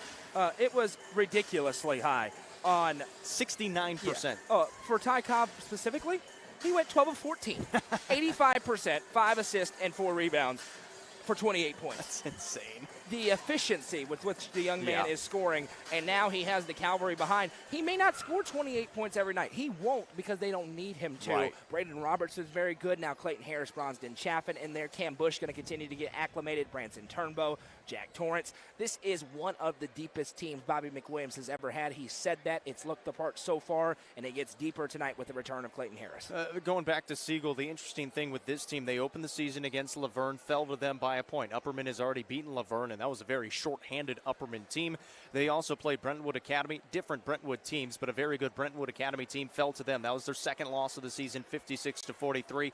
They've also played Livingston Academy, beat them by 12, 67-55. Of course, a team that Upperman will play later on in the district season. So they've had some like opponents. I know Brentwood Academy, different Brentwood team, but still the talent is there. A very good Brentwood Academy team. Upperman has fallen to a very good Brentwood team.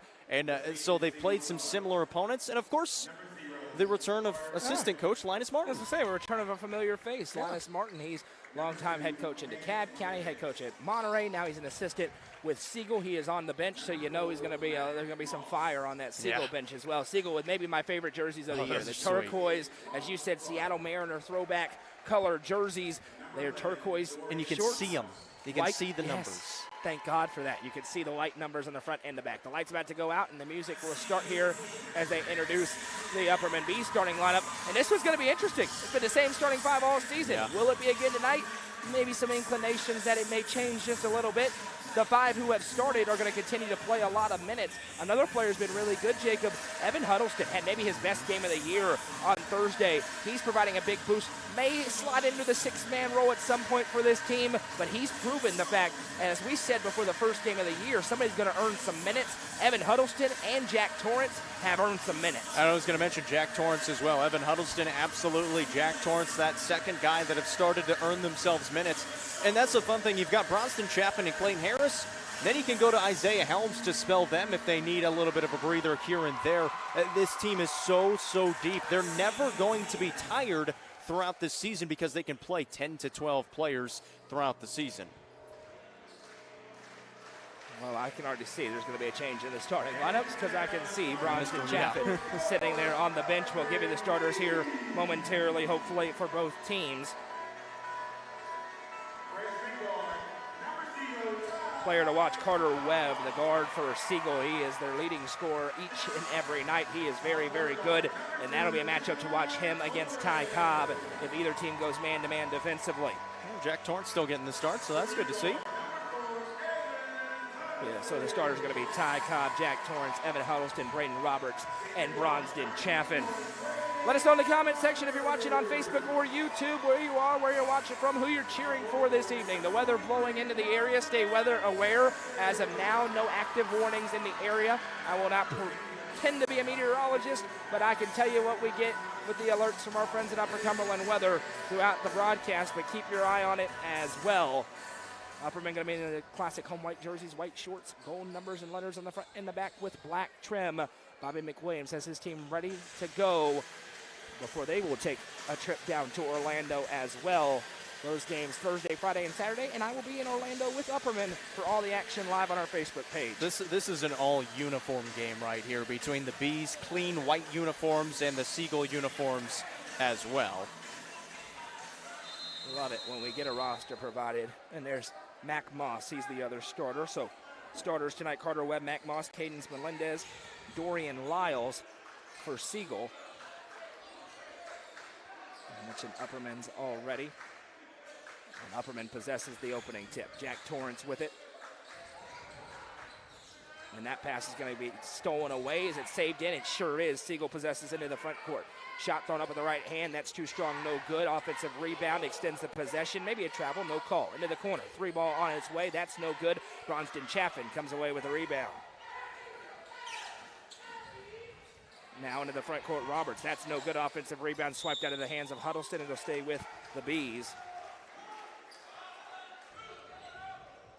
Now this is a Siegel team with a good amount of size down there as well. Of course, Upperman, not a ton of size, but obviously they've got Bronston Chaffin in there, who's very athletic. Ty Cobb, very athletic, and something they'll be able to battle throughout this game. Bronston Chaffin has to go way back to get that inlet pass. They are letting them play. I was wondering, there comes the foul for the hand on the jersey. 40 seconds in. First team foul on either team goes against Siegel. That one goes on Dorian Lyles.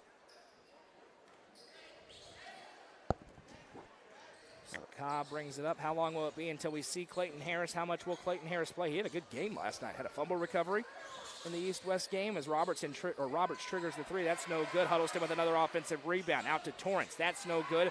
Rebound down. And now Bronston Chaffin's going to get tagged for a personal foul. 2 offensive rebounds already for Evan Huddleston, but we are scoreless, nearly a minute in. So not much flow either side offensively yet. They haven't been able to kind of get into their offense, and it'll be interesting to see which team can finally start to find a rhythm a minute into this ball game. Carter Webb flips a pass ahead, and that allows a 2-on-1 for Siegel. Alley-oop, and the finger roll in by Roth Clark. That's the first point of the game. Ironic, Oakland's first basket on Tuesday was an alley-oop on that end. Yeah, they run that 2-2-1. They've got 2 players on the back end of it. You get it ahead, and it's a pretty easy 2-on-1 after that. Cobb in the front court against the very lengthy Clark defending. Now over to Roberts. Roberts thinks about the 3. Defense closes out, so he gives back off to Ty Cobb. Cobb back to Huddleston. Huddleston finds Cobb on left wing side. Cobb steps back out, resets that 5-second clock. 6:20 to go in the first quarter. It's 2-0. Both teams settling in. Cobb kind of jabbing his way, trying to figure out this defense. Now Huddleston back out to Roberts. I'm going to say the advantage for Siegel here. I'll get to it after this. Roberts possession. kicks out. Now Huddleston spins, loses his footing, but able to regain it and finds Torrance. Branson Turnbow to the scorer's table. He's first off the bench tonight for Upperman in a moment. Over to Cobb. Corner three for Ty Cobb. Good. Ty Cobb shooting over 50% from behind the arc, even though it's not the thing everyone talks about in his game. It's a Sonya Brown with American Way Real Estate 3 as Jack Torrance is going to pick up a personal. I was going to say the advantage for Siegel is they've got Linus Martin down there who at least knows the name Ty Cobb just because he's from the Upper Cumberland area. He's been in the AAU circuit, so he knows who he is when you have teams coming from the Metro side and the Murfreesboro side. As inside mid-range pull-up jumper up and good. That time finished by Carter Webb. Mentioned his name pregame. Great scorer for this Siegel team. I think we're about 2 months away from everybody who knows anything about basketball in this state knowing the name Ty Cobb. Yeah. Cobb goes right side, Torrance. Torrance with a nice shot fake. Gets into the mid-range pull-up jumper. That's no good. Rebound down. Webb comes away with it. And now Webb will push it ahead in a 4-3 ball game. Webb gives off. Now left side pass. Moss finds baseline shot. That's no good. Offensive rebound, but it's an over-the-back call. It's going to go on Lyles, and that's the second on Dorian Lyles in the opening 3 minutes of the game. And that's going to send a sub to the scorer's table as Thomas Santel checks in. That's going to be a big foul because you mentioned it. He's already shown his athleticism. He's had a couple of good plays down there on the offensive side. He goes up for those rebounds because he can get up there. Cobb a good box out, and he was able to draw the foul. Bobby McWilliams talking yesterday during the girls' game on the halftime show about how Upperman is going to try, once they get all the players back in and in basketball shape, as Roberts from a mile away, in and out, no good. Turnbow with a rebound. Turnbow kicks out to Cobb in the corner. Cobb off the dribble. Now picks up, fires a pass. Turnbow able to tip it, but Webb wins the race. Now into the front court. Webb hesitates and lays it in for two off the turnover. 4 points already for Carter Webb. The need they're going to get much more dynamic with their play calling on the offensive side. It's very vanilla right now. He says we're not doing a whole lot, but they're going to ramp it up over the next month or so, and that's how long it's going to take. Pick and roll there as Chapman went up and tried to slam it home, and it got blocked. Possession the other way to Siegel. Into the front court. Santel up and under, good for two. And Bobby McWilliams calls timeout. He wants to talk about things. Not sure he loved the dunk attempt right there in the lane. 4:16 to go in the first. It's 8-3. Siegel in front. And to your point as well, kind of running that vanilla offense, that chemistry is going to get a little bit better as those football guys get in there. And that's, I think, why you're seeing the starting lineup not change a whole lot right now. Of course, we've seen Chaffin pretty much play all week long and play good basketball all week long. But they're keeping that starting lineup pretty much the same because it's been those 5-6 guys that have played together for the first month of the season and have played good basketball. Once that chemistry starts to work itself out, you'll see those main starters usually get back in there. Evan Huddleston back into the game, checking in for Torrance. 5 on the floor for Upperman, Cobb, Turnbow, Huddleston, Chaffin, and Roberts. And the official's favorite pastime, he drops the basketball before the team's there for no reason other than to say he's in control. No point. As Cobb gives left side to Roberts. Now Turnbow. We saw it against both teams in the first game. It's just annoying for no reason. Roberts. Turnbow, Chaffin, turnaround jumper in the mid-range, good. Dronsden, Chaffin splashes it home. Yeah, and they originally wanted to run that back door to Cobb for the dunk play, but they read it well. They've got a good scout on him, that being Siegel, and pretty good defensive, but an even better shot there by Chaffin. Moss working against Cobb, little shoulder check. Now they go out, Santel back to him. Moss left side, now he has it again. Into the mid-range, kick out pass to Webb. Webb picked up by Turnbow there as Upperman moves the zone. Now Webb sets back up. He's got 4 points in the first quarter so far. It's a 3-point game. Cobb nearly stole that one away over to Webb. In rhythm 4-3, good. Splashes home the triple.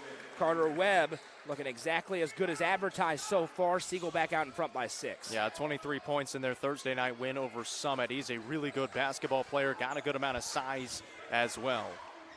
Turnbow with the basketball here for Upperman. He gives back off to Cobb. 3:07 to go in the first quarter. Now Roberts looking to get him fired up here in this one. Roberts drives and kicks to Huddleston. Evan Huddleston finds Turnbow. Turnbow right side Roberts. Chaffin gets fouled inside. Santel gonna back it into him. 13 foul against Siegel. Jack Torrance to the scorer's table. Santel looks older than we do. I walked down there. He's got a full beard. You're not wrong. As Torrance checks in for Roberts. Is he listed as a senior? Inside Yes. Chaffin again, Bronston Chaffin for 2 more. Yeah, at least he is listed. We just didn't as verify if that was citizen or, as Rusty texts us, we need a birth certificate for him. Driving inside Webb, skies up and finishes and one. Bronston Chaffin can't believe he got called for a foul, but Carter Webb finishes and will go to the line. He's having a huge quarter, 9 points for him already. 2:41 to go in the frame. Well, I think a thing you're seeing in this game, we're going to get a look at Clayton Harris for the first time this season for the Bees, checking in for Chaffin. This is a very athletic Siegel team, a very fast Siegel team. They're using that advantage to their works right now. Again, this is a good 4A basketball team. Upperman has played them. Sometimes it takes them a little bit to figure it out. We saw that against Clay County. It was a slow start against Clay County, and they were able to get the job done. Clayton Harris into the game, and he has a rebound immediately as the free throw is no good. Got a big round of applause from the home fans.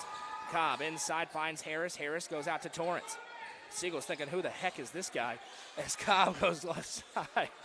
Most of the football players around the state have been back for a while. Yeah. Torrance goes right side to Turnbow.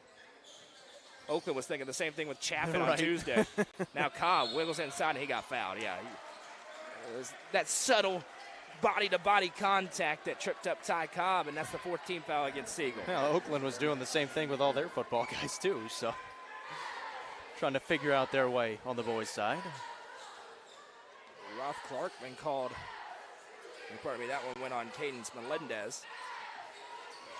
Now driving inside, Turnbow gets free, too much on it. Missed it off the backboard. Possession goes back the other way in a 6-point game. Webb gives off right side, now back to him. As to the scores table for the first time goes Isaiah Helms. Now Moss. Moss back to Webb. Now they swing it around left side, Melendez. 1:50 to go in the first quarter. 13-7 Siegel on the back of 9 points for Carter Webb. Webb now right side. Finds the target, left wing pass, driving in the lane. That's a travel, shot up and no good. Rebound down to Ty Cobb. Cobb shielding off the defender, little bump, no problem. Cobb has it in the front court, works off the screen from Harris. Now Cobb activates into the play. Ty Cobb up and under, got fouled hard. He will go to the Sonia Brown with American Way Real Estate free throw line to shoot 2. One or two things was going to happen there. He was either going to make a basket or he was going to draw the contact. He draws the contact. 3 different guys come over trying to go up for the block. And a really good job of attacking the basket there for Cobb. Now you got to try to convert the free throws. Second one on Melendez. So Melendez with 2, Lyles with 2, Upperman in the bonus now with 1:24 to go in the first.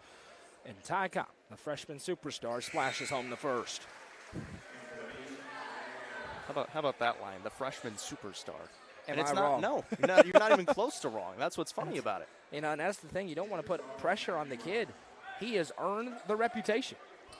I don't think he feels the pressure either. I think that's what makes him a really good basketball player. He doesn't really care. He just wants to go out there and play. Contrary to one official in Lebanon, he has an even keel all the time. And he goes 2 for 2 at the line here. 5 points in the first quarter for him. He's going to get a little breather. And now we're going to see some of the rotations for Upperman. Right, what does it look like with their whole team in? Cam Bush is on the floor now with Turnbow, Helms, Torrance, and Roberts. And can they sustain the level of play that they've come to know with Cobb out there when they get him some rest? Well, that's the thing. For Coach McWilliams, it's a chance for him to see what this rotation can do. He's still trying to learn his rotations. You're trying to win every game, but you absolutely want to figure out what kind of team you're going to look like. Got to find the formula. Exactly. Santel with the basketball here as we go under a minute to play in the first quarter. That's the other part to this. It's the final 50 seconds of this first quarter. Give some rest to those starters. Webb with it now. Yeah, you look over, that's a pretty good 4 sitting on the bench. Zuckerman's gone 4 deep so far. Back and forth, Webb, 40 seconds now. Turnbow goes up to defend. Santel working on Torrance. Now gives off to Moss. Moss right side. Siegel holding here. Santel floated back. Now he finds Moss. 19 seconds left. Moss to Webb. Turnbow with stride for stride with him. Webb isolation a little bit. Now Santel comes out to set a screen. Works away left side. Moss drives the lane. Throws it up over Harris. No good. Rebound down. It's tipped around. 3 seconds left. Out of play. It'll go to Upperman. 3.3. And immediately Ty Cobb stands up and goes to the scorer's table. Coach didn't even have to look at him. He's just in the game. Just get him the ball and let him go to work. Yeah, let's see, 3.3. That's enough time to get a decent look if they can get it off in time. There it is, Cobb working his way into the front court. Cobb, triple team. Ty Cobb skies up, throws it up. My goodness, that was closer than it had any business being. Brings us to the end of the first quarter. Carter Webb and Ty Cobb going at it tonight after one. It's Siegel 13, Upperman 9. It's the high school basketball game of the week presented by Nick's Restaurant on the Frontier Chevy UCR Media Network. Nelson Trophy and Screen Printing is proud to support student athletes and athletic departments throughout the Upper Cumberland. They are also proud to sponsor Nelson Trophy and Screen Printing's Player of the Game on this broadcast. From trophies to t-shirts, they can do it all. Be sure to stop by and see them at 120 Circle Drive in Allgood or give them a call at 931-537-9559. Nelson Trophy and Screen Printing, proud sponsor of this broadcast on the UCR Media Network. Frontier Chevrolet is under new management with a community focus and a huge selection of new and pre-owned vehicles, including the 2023 Chevy Silverado and Chevy Equinox. Frontier Chevrolet should be your first stop. Call Frontier Chevrolet today at 931-823-1255 or visit them online at caseyschevy.com today. Frontier Chevrolet is proud to sponsor this broadcast on the UCR Media Network. Welcome back. Siegel leads 13-9 here to open up this second quarter. I'm Noah McKay. He's Jacob Vinson. Thanks for spending part of your weekend here with us. You have many choices when choosing your Saturday night entertainment, and we're sure glad that you're spending part of it here with us on a rainy, stormy night. Stay weather aware. Santel has it here for Siegel. Bounces it into the mid-range. Fresh sub into the game is Matthew Rice. Siegel going into the bench a little bit. Mid-range pull-up. That's no good. Roth Clark missed that one. Cobb goes ahead to Torrance. Torrance back to Cobb. He wanted it. He has it. Cobb surveys the floor. Clayton Harris one-on-one with Rice in the low block. Cobb wants a screen instead. Cobb goes free throw line. Goes up. It's knocked out of his hands. Now it's a foot race that Jack Torrance wins back into the backcourt. I think Ty Cobb senses in a game like tonight he's going to have to be a bit of a scorer. Torrance off a ball screen. Triggers for three. Too strong. Rebound down to Carter Webb. Webb with a pass ahead to Santel. Santel back to Rice as a player goes flying. Webb to the back of the gym. That one out of play and possession goes to Upperman. I don't know what happened there. I missed it. Just saw him flying behind the goal. I saw in my periphery and I'm like, what? Wait, what is he doing? Clayton Harris gave him some good minutes. Now he gets a well-earned breather. Football shape is different from basketball shape in every way. Yeah, I've kind of harped on that, especially with this Bees basketball team, because they've had those football guys into football shape until last Saturday, a week ago. That's the thing. They've been playing basketball for 7 days now, even though the season has been going on for a month almost. Live on our Facebook page and YouTube channel right now, Braden Roberts looking to get rolling, and it's good. He can absolutely shoot the basketball. It's a Sonya Round American Way Real Estate 3, Upperman's within 1. Yeah, he's got a season high of 24 points already this season. We probably would have seen another one if not for an injury earlier. Adds another dimension to the offense. Standing in to take it is Cam Bush, and possession goes the other way. And he makes sure Roth Clark knows that he took that charge. Listen, we saw Cam Bush come out in his first game against Clay County on Thursday. Fully football mode. Had to settle down a little bit. That's a great way of putting it. That is a great spot for him right there. Taking charges. He wants to feel some of that contact. Now Roberts loses handle on it, and it goes the other way. Somebody tell my friend Randy in the comment section that we are rolling with about the best connection we've had all year. So if it's buffering on his end, he needs to refresh the stream, maybe try the YouTube stream or reset your Wi-Fi. We appreciate you joining us. Somebody can respond in the comments. I appreciate that. Driving inside here, skying up in the mid-range. Good. Carter Webb can absolutely shoot the basketball as well. He's got 11 in the first half. Yeah, he's doing it from all three levels as well, inside, mid-range, outside. Turnbow goes off to Torrance. Torrance, now Roberts.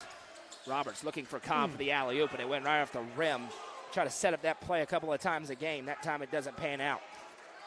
Now driving inside, now turning. That goes right to Ty Cobb. And Cobb, one-on-one, goes up and puts it in with the right hand. It's a pretty fun one-on-one battle. We're going to see a lot of those this year. The one, obviously, we're most looking forward to is that 7 AAA battle with Stone Memorial and Cade Caps. But this one with Webb and Cobb is also a really fun one. It's like a good appetizer. Yeah. Cade Caps is scoring 75 points per game this year for Coach Neil Caps. Yeah, everybody has that one circled. Now speaking of, a long three. didn't even come close to touching the rim. Carter Webb splashes it home, and we've got a timeout called by Siegel. Full timeout. Carter Webb has 14 of Siegel's 18 points, and it's a 4-point game in Baxter. This is high school basketball game of the week presented by Nick's Restaurant on the Frontier Chevy, UCR Media Network. The Crouch team with Highlands Elite Real Estate proudly presents this gorgeous 4-bedroom, 4-bathroom brick home in Cookeville. With 6,000 square feet, 2 levels, and a finished basement, 2 fireplaces, and much more, this could be your forever home. Call 931-979-1191 for more information and to schedule a showing today, or visit chadandamycrouch.com. The Crouch team with Highlands Elite Real Estate is a proud sponsor of this broadcast on the UCR Media Network.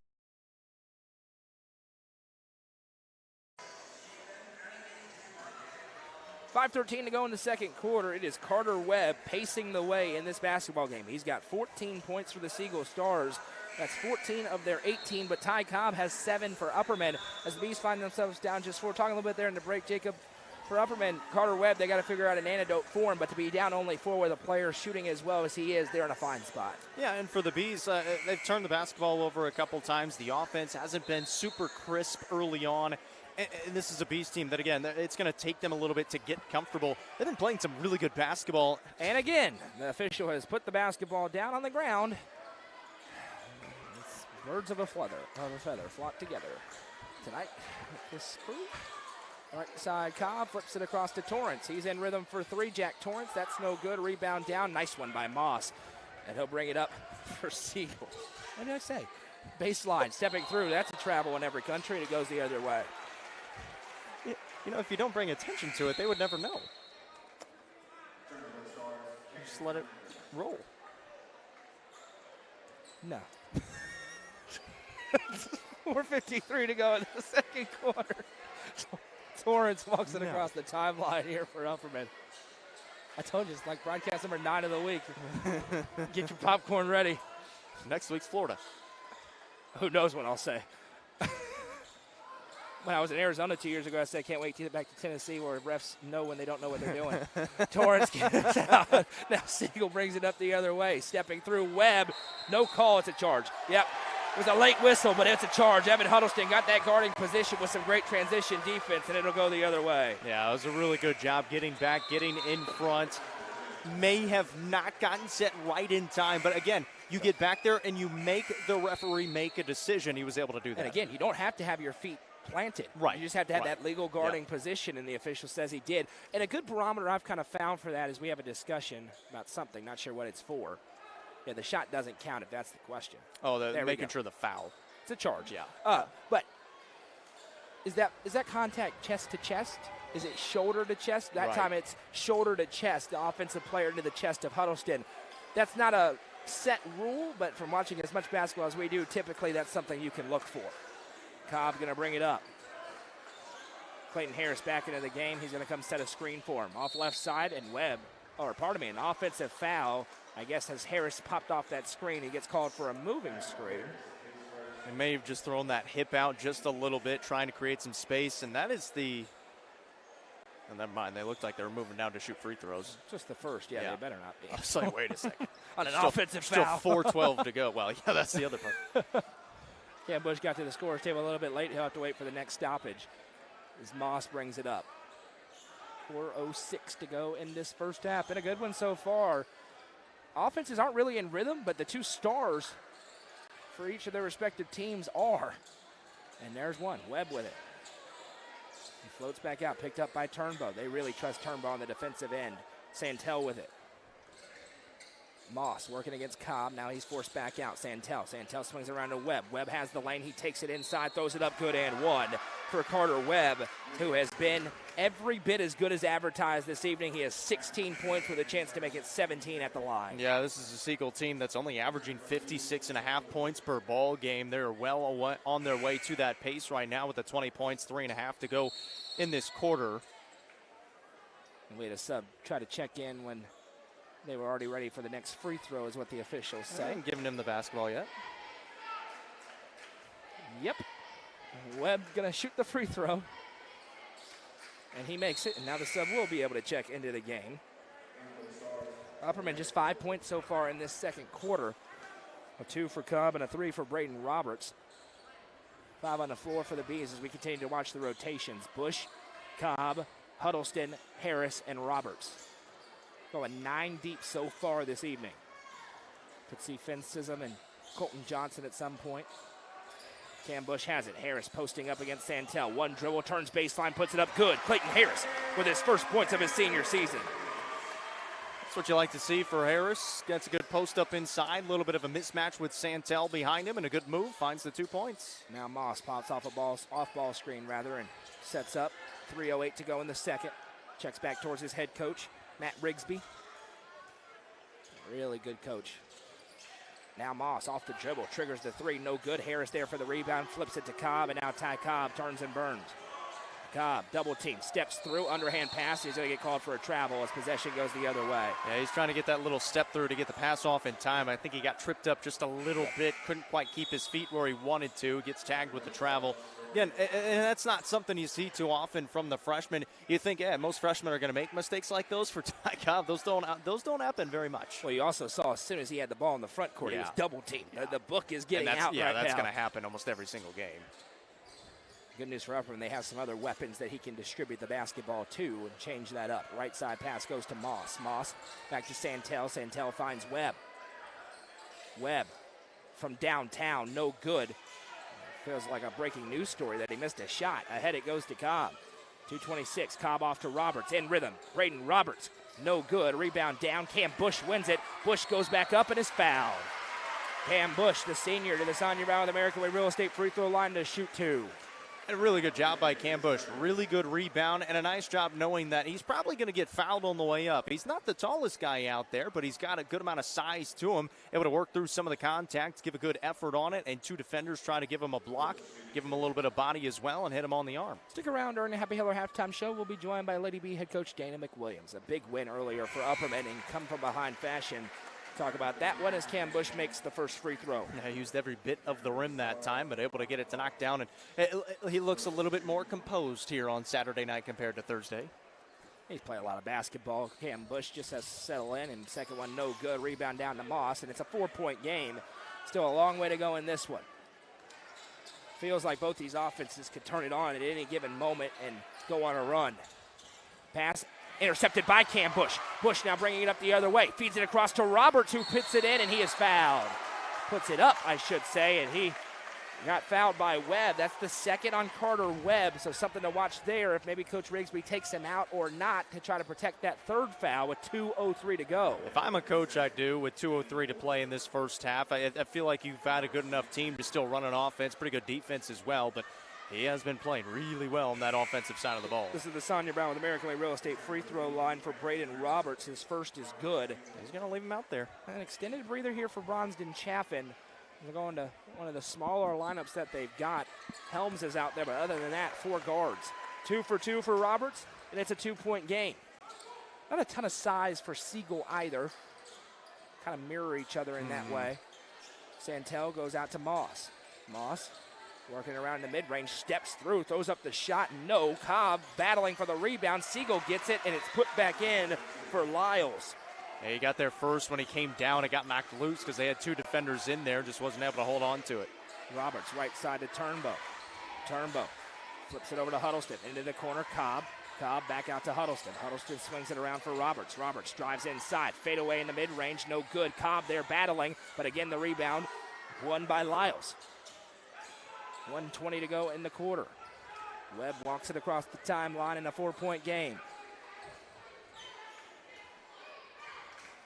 Turnbow picks him up. Webb, isolation, drives, now skies up for the jumper. That one no good. Rebound down. It's tipped, but Turnbow comes away. Turnbow fires a pass. It's intercepted, and it goes right to Webb for an easy 2. That's just a miscommunication by Upperman, an errant pass, and it leads to a 6-point game with 53 seconds on the clock. Well, and this could be a big stretch in this ball game as well. The Bees had it back down to 2 points. Siegel's able to create a couple of turnovers, and Webb is able to get a few baskets out of it. They are doubling Ty Cobb every time he touches the basketball. 40 seconds to go. Trying to deny him the ball as well. It's going to be some good tape for opposing teams for the Bees to watch here, at least in this first half. Turnbow resets. Upperman appears content to hold for the final shot, down by 6. Still certainly right there in the ball game. Turnbow waits with 15 seconds. Now he goes to work with 8. Shields off, now drives in. Kicks out to Roberts, who's open for the corner 3. No good. And they say it hit the top of the backboard. You can see the wire hanging off there. It hit the little stanchion wire. Now. I was like, I don't think they hit the backboard, but it is a little thin wire holding it up. Good spot, 3.3 on the clock. And a chance for Siegel to beat the buzzer. It's the look they want with Braden Roberts open in the corner. Santel to inbound, throws it up to Moss. Moss splits the defense. Moss fires over left side, and that shot unable to be taken, and it brings us to the end of the first half. After 2, Siegel 25, Upperman 19. We'll be joined by Dana McWilliams when we come back. Coverage of this game is presented by Nick's Restaurant on the Frontier Chevy, UCR Media Network.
Nelson Trophy and Screen Printing is proud to support student athletes and athletic departments throughout the Upper Cumberland. They are also proud to sponsor Nelson Trophy and Screen Printing's Player of the Game on this broadcast. From trophies to t-shirts, they can do it all. Be sure to stop by and see them at 120 Circle Drive in Allgood, or give them a call at 931-537-9559. Nelson Trophy and Screen Printing, proud sponsor of this broadcast on the UCR Media Network. Welcome back. It's time for the Happy Hiller halftime show. Visit happyhiller.com to see how our friends at Hiller can help solve your plumbing, heating, cooling, and electrical problems today. That's happyhiller.com. At the break, Upperman trails Siegel 25-19. Upperman trailed in the first game and came back in exciting fashion as the Lady Bees defeated Siegel 54-42. Joined now by Lady Bees head coach Dana McWilliams. Coach, that was an interesting ball game. I'm sure not the start you wanted, but a great second half for you. How do you assess how the girls played tonight? I was really proud of their second half effort. Actually, proud of their second quarter on effort. I thought, we got ourselves down in a big hole early and didn't really know how this team would respond. I felt like I did, but, as at halftime we made some adjustments. We knew that was not on the defensive end how we wanted to play, but got to give credit to Siegel, their little point guard, number 1. She's a nice player. She's one of the best players we've played against this season. Yeah, she was very good. And it was interesting because you called a full timeout there in the middle of the second quarter, and maybe more animated than we've seen you all week, but they rallied out of that, and all of a sudden, and they were getting open shots. They started to fall a little bit.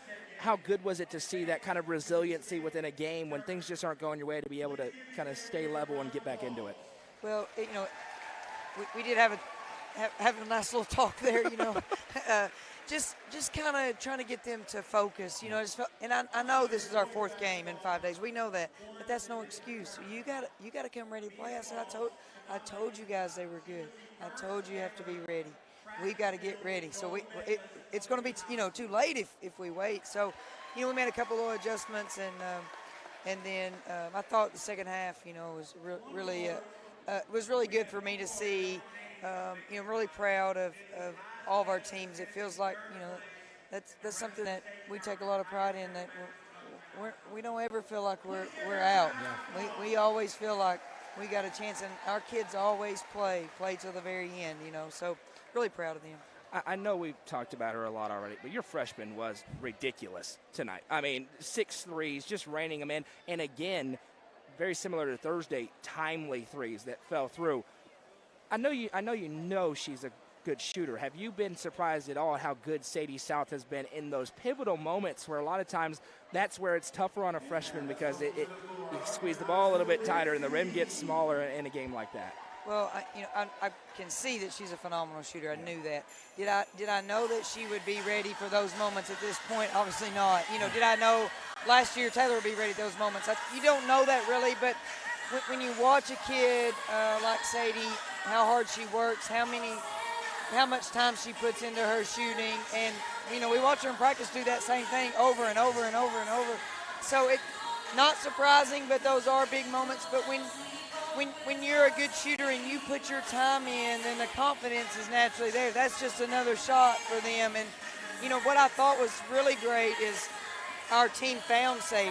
When she got the hot hand, and you've watched us play long enough to know that when we find a kid that gets a hot hand, our kids are great to find the person that needs to take the shots. And, again tonight, Sadie made big shot after big shot. I'm pretty sure she was 56% from three tonight. I think she hit three tonight. 6 tonight. That's pretty good. Your point guard is always something I mentioned in the first game. I'm looking up at several of your point guards with numbers up there in the rafters. And last year, Jayla kind of emerged in that role as the season went on. Yeah. Sure feels like Bella is starting to maybe do the same thing. What is she giving you right now on a nightly basis? Came up big, obviously, last night with the free throws. It's funny. You talk about that. Last year, Brooklyn would call me and talk about how proud she was of Jayla and how Jayla did. And today, Jayla texted me and said, Bella Mullins is doing a really great job running the point for us, playing defense. So I think it's a real pride thing for those kids who play the point. They take a lot of pride in doing things the right way and doing things the way we want them to do. And Bella's shaping up nicely to do that. She's, she's handling the ball even better, attacking the rim more, really just becoming that solid kid on both ends that we can depend on to get the ball where it needs to go and to make the play that needs to be made. All right, now you get days off from games, but you go into Orlando. You got two kind of holiday tournaments. You got this one in Orlando, and you got the big one you're playing in every year in Greenville. With this one coming up, what are you trying to do on this trip? What's the point of this trip, and what do you need to get done from a basketball perspective and just from a team perspective over the next week? Well, when you go to Florida, sometimes you get teams that are not very good, and sometimes you get teams that are really good. Right. So we really don't know. When you go to a tournament like we're going to, a lot of people are coming because they've not been to Orlando and they want to see this. So we don't really know what kind of tournament we're signing up for necessarily. When we go to Greenville, we know exactly what we're getting. We're getting state tournament caliber teams. So for this tournament, we're going to try to, build a lot of team chemistry and enjoy each other's company, and then try to win 3 ball games while we're there. But, it's a little bit more relaxed atmosphere there than when we get back to Greenville, it's all business. Absolutely. Well, I said it yesterday to him on air, so I'll say it to you on air. Please tell your husband to take it easy on me on the golf course. I'm very worried about it. But we'll have a good time in Orlando. Danny McWilliams, congratulations. Your team's big win tonight. We appreciate it. Thanks a lot. Frontier Chevrolet is under new management with a community focus and a huge selection of new and pre-owned vehicles, including the 2023 Chevy Silverado and Chevy Equinox. Frontier Chevrolet should be your first stop. Call Frontier Chevrolet today at 931-823-1255 or visit them online at caseyschevy.com today. Frontier Chevrolet is proud to sponsor this broadcast on the UCR Media Network. The Crouch team with Highlands Elite Real Estate proudly presents this gorgeous 4-bedroom, 4-bathroom brick home in Cookeville. With 6,000 square feet, 2 levels, and a finished basement, 2 fireplaces, and much more, this could be your forever home. Call 931-979-1191 for more information and to schedule a showing today, or visit chadandamycrouch.com. The Crouch team with Highlands Elite Real Estate is a proud sponsor of this broadcast on the UCR Media Network. The experts at the South Willow Auto Clinic are your hometown auto doctors. Located at 640 South Willow Avenue in Cookeville, get your oil changed, tires rotated, and fluids filled. Need other repairs? Stop by for his same-day free diagnosis and estimate. South Willow Auto Clinic is a longtime supporter of student-athletes throughout the Upper Cumberland. South Willow Auto Clinic, proud sponsor of this broadcast on the UCR Media Network. Want to be in your new home before Christmas? This new construction open split bedroom plan in the Honeybrook subdivision has 1,560 square feet, 3 bedrooms, 2 baths, and features all appliances including a tankless water heater, natural gas heat, and central air. Best of all, the owner is offering a $10,000 credit at closing, which you can use for closing costs or a 2-1 mortgage rate buy-down or a price reduction. For more information, call owner-agent Sonia Brown, Realtor at American Way Real Estate at 931-979-7145 or 931-526-9581. The Crossroads Auction Group are the Upper Cumberland's auction experts. As a full-service auction company, they take your stress away every step of the way. Servicing the entire Upper Cumberland, the Crossroads Auction Group gets your property ready from cleanup, setup, picture taking, up to the auction and beyond. They handle all auctions from estates, residential, farms, land, commercial, and everything else. For more information, visit crossroadsauctiongroup.com or call 931-644-7149 today. The Crossroads Auction Group are proud sponsors of this broadcast on the UCR Media Network. Welcome back again. Our thanks to Dan McWilliams for joining us there during the Hiller halftime show. At the break, it is Siegel leading Upperman 25-19. I'm Noah McKay, joined by Jacob Vincent. This is the final live stream of the week, right, live stream director? Of this week. Yeah, and then Monday we're going to have a couple more. Monday, yeah, we'll be back. We'll take one day off, and then we'll come back with more. We had 9 live streams this week. We're going to have probably just as many, if not more, next week. I'm going to have 6 in Orlando. So, yeah, we'll have a lot more then.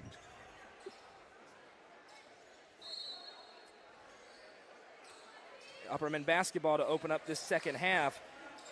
Trying to get to 6-1 on the season. They'll have to do it in comeback fashion. Ty Cobb inside, skies up, gets fouled. He'll go to the Sonia Brown with American Way Real Estate free throw line to shoot 2. Yeah, that's a pretty good start, getting inside, drawing some of the contact, and getting the job done at the free throw line. The other part to it is you're going to somehow have to slow down Webb, who has been scoring the basketball at a high rate in that first half, doing it at all 3 levels as well. Somebody's going to have to get up into him, but he's really quick on the ball. He's able to get past you with that first dribble. Somebody's going to have to try to stay in front. First free throw is good for the freshman Cobb.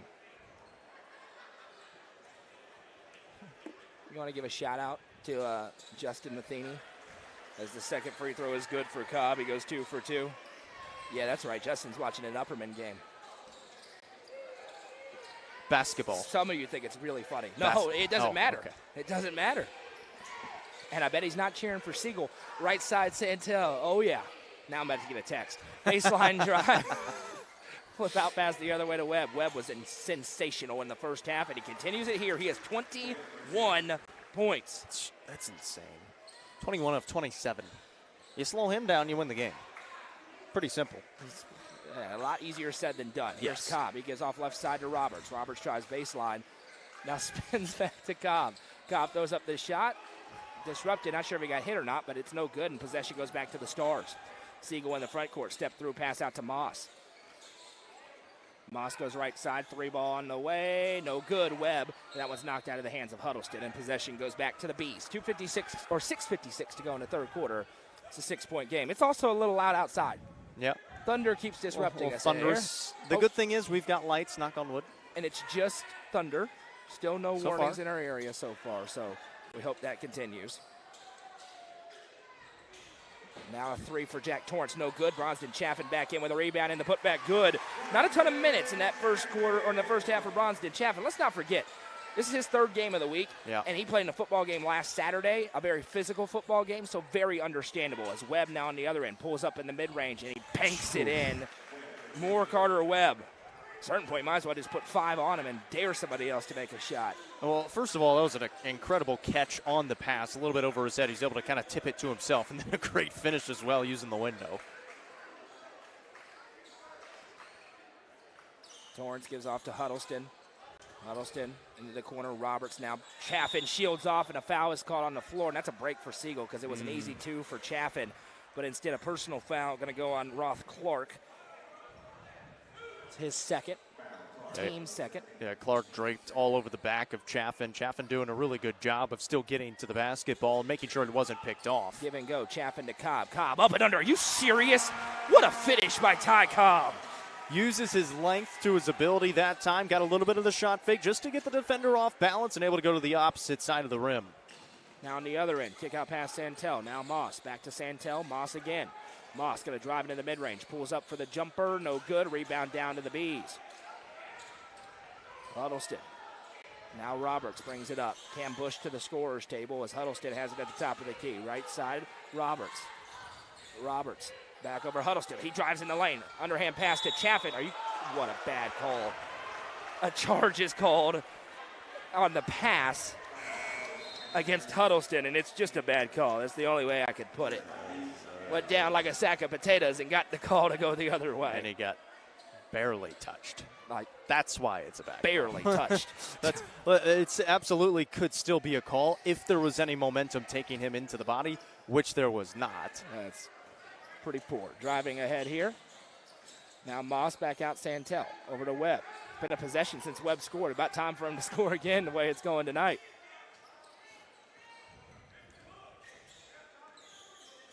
Moss bounces over right side. Little give and go to him. Now Moss in the mid-range kicks out Santel. Santel back across. Ty Cobb got his finger on it. Now it's 2-on-1. Huddleston goes up with the finger roll, and that is rejected with authority. Here comes Siegel the other way. Moss with a mid-range pull-up. Good. It's a tough swing right there for the Bees. They were down by 4 points, have a chance to cut it to 2, and just like that, it's back to 6. Cobb walks it up. Torrance to the scorer's table. Cobb, as I mentioned in the first half, I think he knows tonight he's got to be a scorer. Right side, Chaffin. Chaffin gets it into Cobb. Cobb working in the low block. Back out to Chaffin. He's going to trigger the three. That's no good. Rebound down. Clayton Harris to the scorer's table. And now an errant pass for Siegel as a break for Upperman as they get the ball back. Defensively, it's looked a little bit better. Again, it's mainly just Webb scoring the basketball. If you slow him down, like you said, easier said than done. But if you're able to at least disrupt him a little bit, deny passes to him, not let him get too many easy shots, you're going to be able to get some stops, get it going back the other way. The offense has looked a little bit better here for the Bees.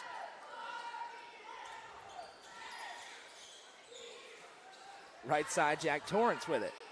Torrance surveys the defense. Now Bush. Bush goes to Cobb. Cobb, shot fake, goes up. Doesn't fall, but he goes to the Sonia Brown with American Way Real Estate free throw line to shoot two. He's a really good player at doing that, using that to his ability. The good shot fake. He goes up like he's going to go up, ends up staying down on the ground, gets the defender on the air, and still gives it a chance to go into the hoop. First free throw for Cobb is good. Got the roll. Cobb starting to get it going in the scoring department. He's got 12 in the game, 5 in the quarter with 3:52 to go in the third. He's 2 for 2 at this stripe, and Upperman's back within 4 with 3:50 and counting to go. Yeah, here's a big possession for the Bees defensively. Within 4 points, can you cut it to those 2? Turning and now kicking over right side. Step back three is on the way. That's no good. Goes over the back of the rim, out of play. Possession back to Upperman on the triple attempted by Lyles. So they got the stop. Can they convert those into points now? Cut it to a possession. Cobb brings it across the timeline here. We're in Baxter, Tennessee. It is storming outside with a capital S. Appreciative of a strong structure. Yeah.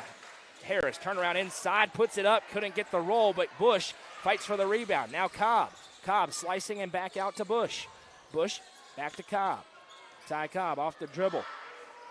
Calls for the screen, has it. Little pop play for Harris. Now Cobb with a great feed across to Torrance, who lost his footing. Hopefully he's okay. It's a travel, and possession goes back to Upperman, and thankfully Jack Torrance is okay. Yeah, just kind of slipped out from underneath him as he tried to put it on the deck. Timeout going to be taken here by the Bees. Coach McWilliams calls full timeout, so we'll take it with him. 3:07 to go in the third. We'll be right back. Hone and develop your skills on the court with professional basketball player development from Legacy Athletics. Call 931-303-3356 or follow them on Instagram at legacy_athletics or on Twitter at jwinningham25 for more information today. Legacy Athletics, proud sponsor of this broadcast on the UCR Media Network. Fire and Vine in Cookeville is the Upper Cumberland's home for delicious Chicago-style pizza, beef, chicken, fish, and more. Located in Cookeville's historic downtown district, Fire and Vine's food and atmosphere will keep you coming back for more. Take in stunning views with creative food and drinks on the rooftop. Fire and Vine is also home to the UCR Coaches Show on Tuesday nights. Fire and Vine is a proud sponsor of this broadcast on the UCR Media Network.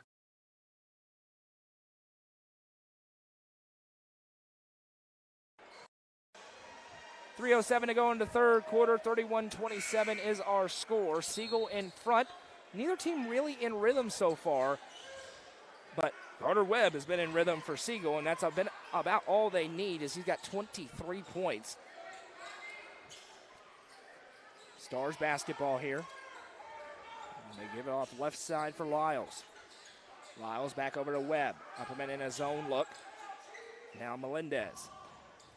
Melendez to Moss. Moss bounces it into Santel. Double team. Melendez gets free. Left-handed lay, no good. Had to windmill it a little bit.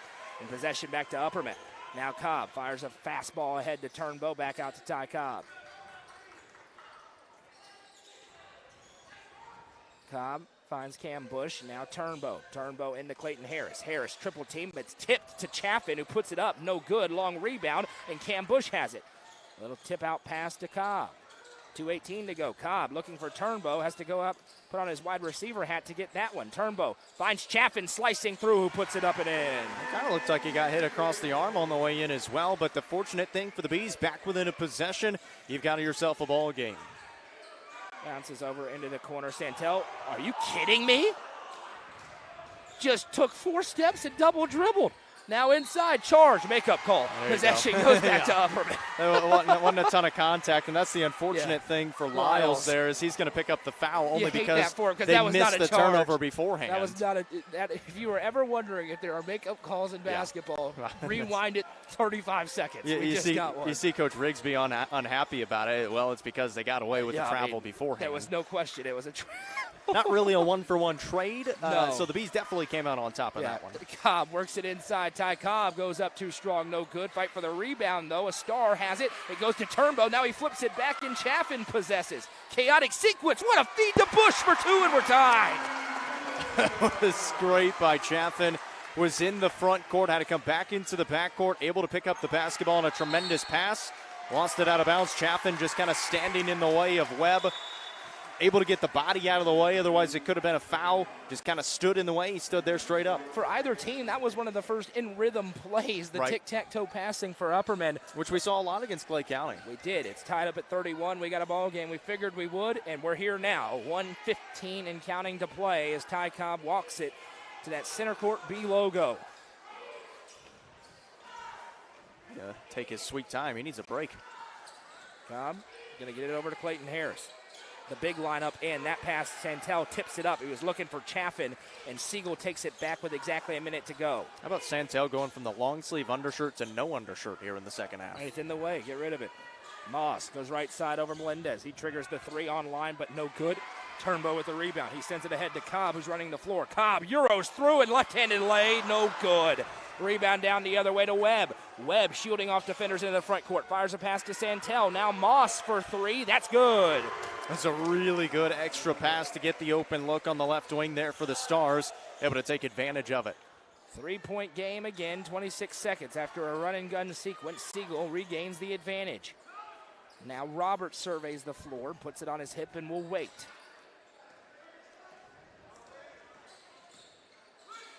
Roberts steps now over to Cobb. They're going to hold for the last shot. 10 seconds. Cobb's got to go. Puts it behind the back with 7. Cobb with a ball screen from Chaffin. Cobb floating away. Double team. Drives inside. Skies up for 2. Good. Ty Cobb gets Upperman within a point. Ladies and gentlemen, get your popcorn ready. After 3, it's Siegel 34, Upperman 33. This is the high school basketball game of the week, presented by Nick's Restaurant on the Frontier Chevy UCR Media Network. Landers Trade, your home solution store at 250 East Stratton Avenue in Monterey. Landers Trade is your home for Milwaukee, Blackstone, and Rocky Boots. Get up to 25% off during our winter closeout sale on select items at Landers Trade. 250 East Stratton Avenue, Monterey, your home solutions store. From the sports field to the hunting field, our friends at Hall Sports and Outdoors can outfit anyone. Located in the heart of Jamestown at 207 South Main Street, Hall Sports and Outdoors carries everything from kayaks, fishing gear, and camo to guns and ammo. With top brands such as Columbia, Timberland, Under Armour, Asics, and much more, nobody can top their selection.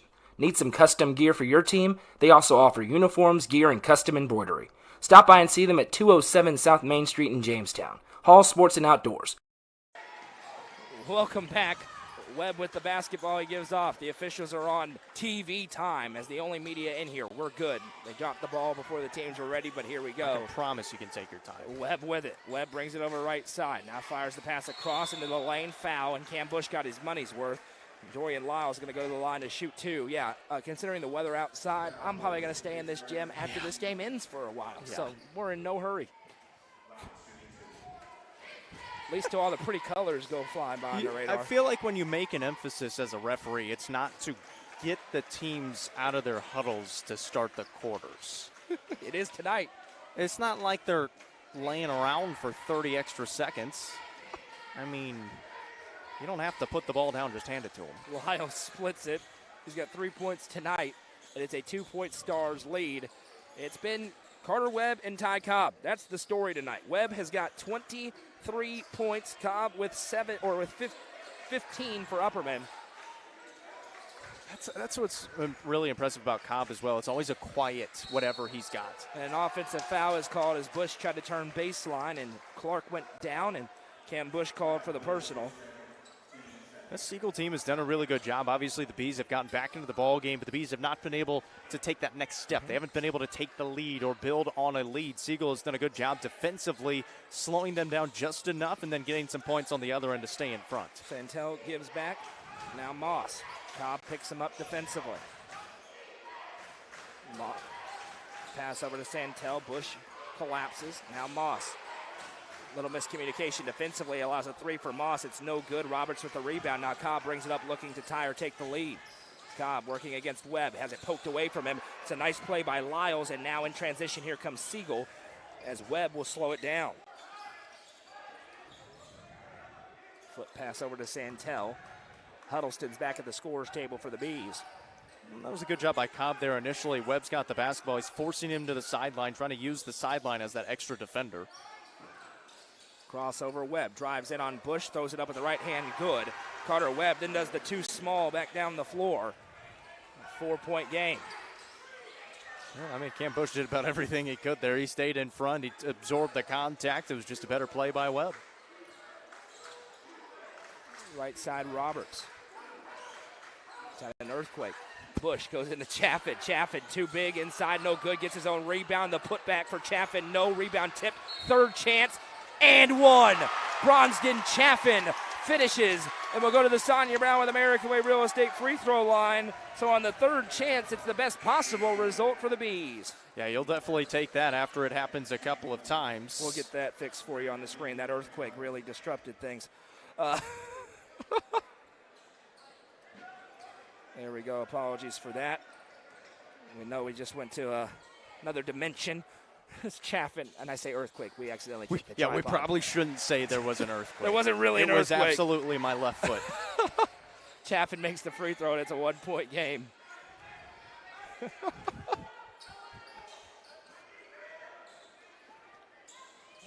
Webb up. Something ironic about the too small and then 3 offensive rebounds for Upperman. Webb brings it ahead. Drives in strong, and the foul is called. Should be a shooting foul. And it will not be. It's going to be an inbound. And that's Coach Rigsby saying he was going up, and the official says no. And I think Coach Rigsby has a good argument. 5:45 to go in the game. Inbound goes to Webb. Turnbow's picked him up. He's done the best job against him one-on-one tonight. Branson Turnbow. Flip pass over left side to Clark. Clark bounces to Santel. Santel came off the bench, but he's played starters minutes. Moss fires the pass left side to Clark. 1-point game. Now Moss. Defense collapses on him. He gives across to Webb. 5:22. Quiet anticipation in the gym for the finish to this one. Right side over Lyles.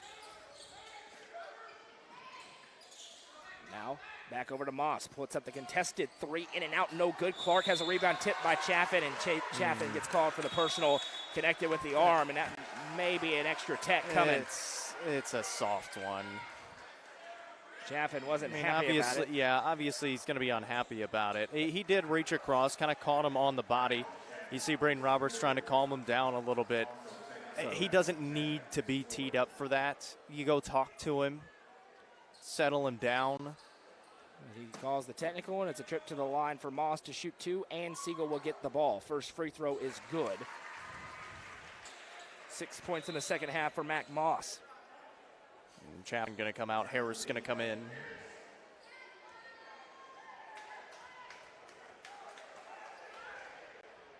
Next one good, 2 for 2 for Moss. Remember that sequence at the end as a 1-point game becomes a 3-point game, and the basketball here for the Stars. And 2 fouls on Chaffin as well. And Siegel's in the bonus. They have 5 fouls called against Upperman already in the opening 3 minutes, and again, he drops the basketball. He's walking over to get it. We're here to watch the refs tonight. Left side, Clark. Or equal opportunity, because they're doing that to the Stars. Shouldn't be doing it to them either. Outside, Webb. Webb starts to drive. Moss open in the corner for 3, and it's a 5-point possession for Siegel, and a timeout called by Coach Rigsby. Huge sequence in the game. A 1-point game turns into a 6-point game. 4:47 to go. We'll be right back. My name is Ashlyn, and I'm a pizza maker at Domino's. I started as a junior in high school. Now I'm the fastest pizza maker here. You're not going to find a better first job than Domino's. My favorite is Friday night. That's when our whole team works together to handle the rush. The technology makes my job so much easier. Domino's offers competitive pay, flexible hours, and better career opportunities than any other brand. My name is Ashlyn, and I am Domino's. Configuring the Bluetooth, deciding who controls the music, remembering where you parked. Why are simple things sometimes so complicated? Thankfully, with an auto owner's insurance independent agent, getting the right coverage for your vehicle doesn't have to be one of them. So you can get back to more important things, like remembering if you're on the 3rd or 4th level of the parking garage. That's simple human sense. Visit swallowsinsurance.com or call us today, 931-526-4025. Protecting your future. It's what we do. He did. 4:47 to go in the ball game. It's 42-36. Upperman trails Siegel. If you are wanting to be an official, do not be like these guys. Cobb gives off to Roberts. Now Harris has it. Harris to Cobb. Cobb flips over to Roberts. Roberts, corner 3, no good, in and out. They like the look, though, from Braden Roberts. They drew it up for him. Clark with a rebound. Cobb nearly steals it, but Santel comes away. An all-timer from you, my friend. Santel just going to wait as they're trying to shield off the ball from Moss. And Santel going to wait. No shot clock. They got a 6-point lead. Why not? Now Moss gets it. Moss, isolation, drives baseline. Now forced back out by Turnbow. He gives out to Santel. How big was that last possession as well for the Stars? A 5-point possession in what was a 1-point ball game. And now this is going to be free throws for a foul on Ty Cobb as they're in the bonus. Well, and that's why the Stars are taking their time, because they know that Upperman's going to try to get into some of the passing lanes, be a little bit aggressive. It's going to send them to the line each and every time with 3:52 remaining in the ball game. And if you're the Stars, you absolutely love it, because you're going to have a chance to pretty much ice it away with half the quarter to go. Can't do so on the first. First free throw's no good. I think there's a little ball don't lie element to that one. 3:52 to go in the game. Just one foul called against Siegel so far in this quarter. They are in the bonus on the other end, so a big advantage for a team with a 6-point lead trying to stretch it. Santel splits them, makes the second. Just 3 points tonight for him, and he's had a big impact on both ends of the floor. 7-point game here for Cobb.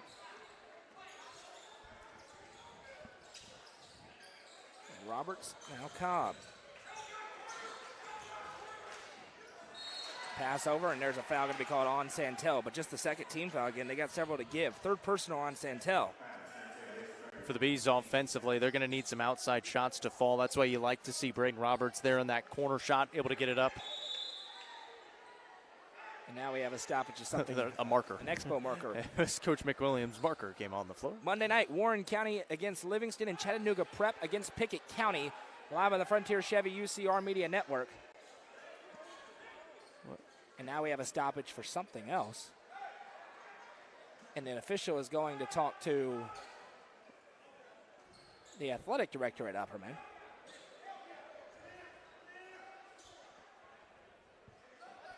What are we doing? They have a problem with a fan now?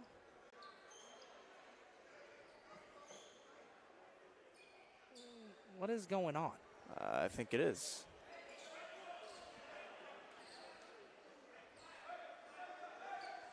Is that fan who I think that fan is?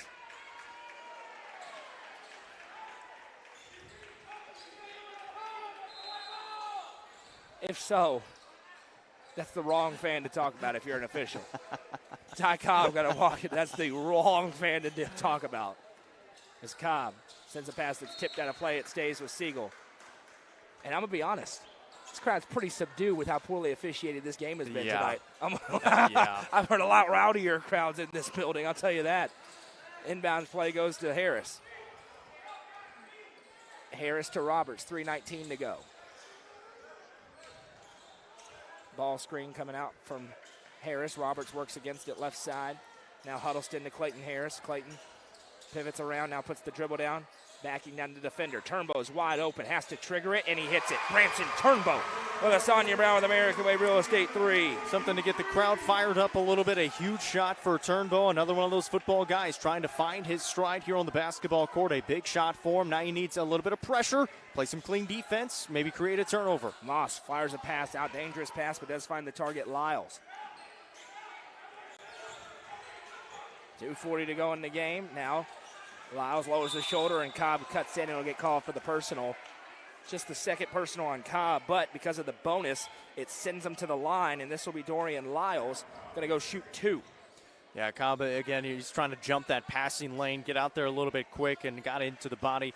Going to be 2 free throws again. They went 1 for 2 the last time at the stripe. 2:37 to play in the ball game. You'd love to see a miss if you're a Bee fan.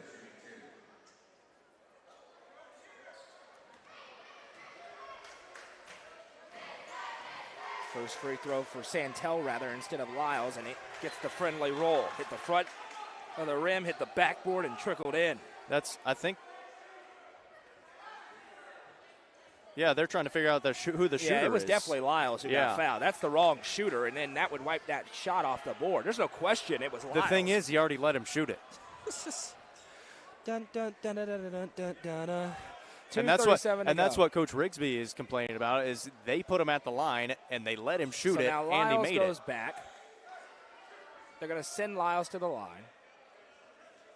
They got to wipe the first one off. Cobb is telling him what happened too. I mean, this is just poor. So they are wiping off the point. And that's where, if I'm Coach Rigsby, I'm really not happy about it. Now what's going on?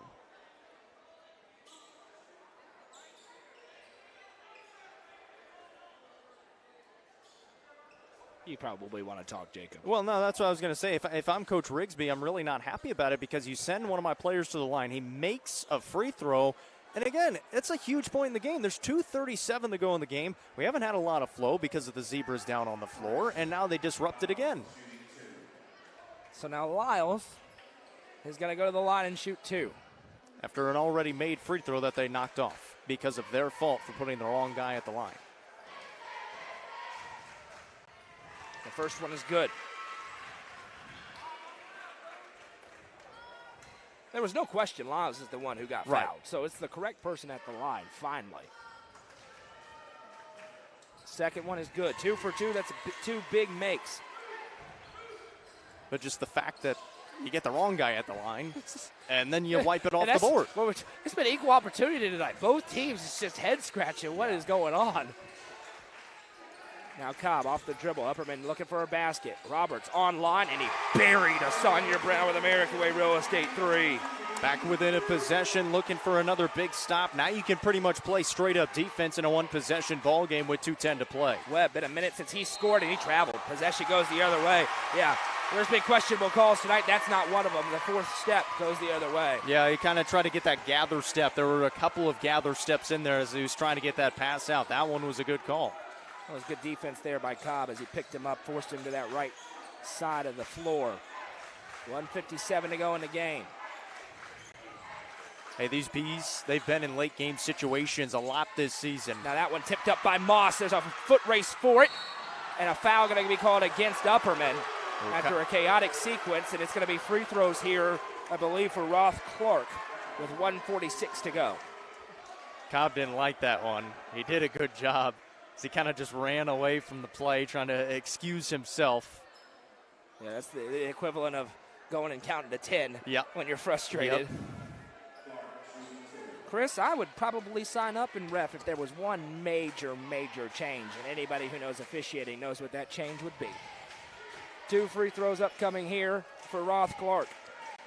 And that's why there's a lot of really good officials who aren't officiating right now. First free throw is good.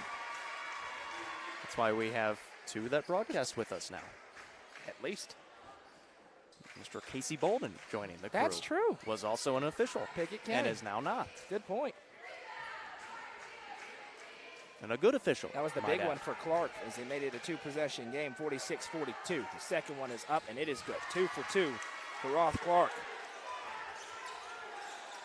47-42. Cobb walking it across. Upperman going to have some urgency here. Cobb finds Roberts again. Roberts, great defense by Clark. Back off to Cobb. Cobb gets a ball screen. Cobb bounces off a defender. Just 2 fouls against Siegel. They can be very aggressive, and there's a block up at the top. All ball now running the floor, putting it in. Webb with the right hand. Another huge sequence for Siegel, a timeout taken by him. Again, I mentioned it before, Upperman has made their runs, and Siegel has fended them off every single time, has done a really nice job staying ahead in this game, up by 7 points now with 1:23 to play.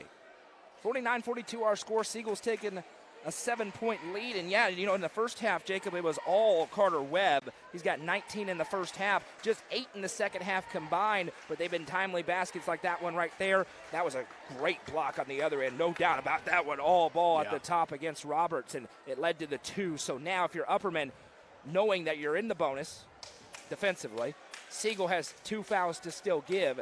They're going to have to be very quick and know that Siegel can be very aggressive on the other end. Well, Siegel's got a good defense. They're only allowing 45 points per game to their opponents, and right on pace, 42 points for the Bees right now. They're going to be able to make some plays. If you're the Bees, you got to have some good passes coming out of this timeout. Obviously, if you can get an open shot, you would love to see an open shot go down, but it starts with getting open passes, crisp passes, and just trying to get your offense into a little bit of a rhythm.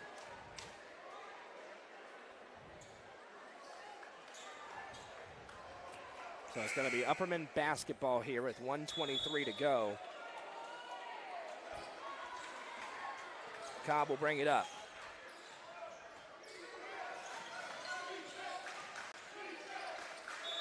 Right side, out of bounds it goes. Possession stays with Upperman after being tipped. And again, Siegel, because of those new rules, can just sell out. They got 2 free fouls. They can try anything to force a turnover and make it difficult for Upperman to get a shot off.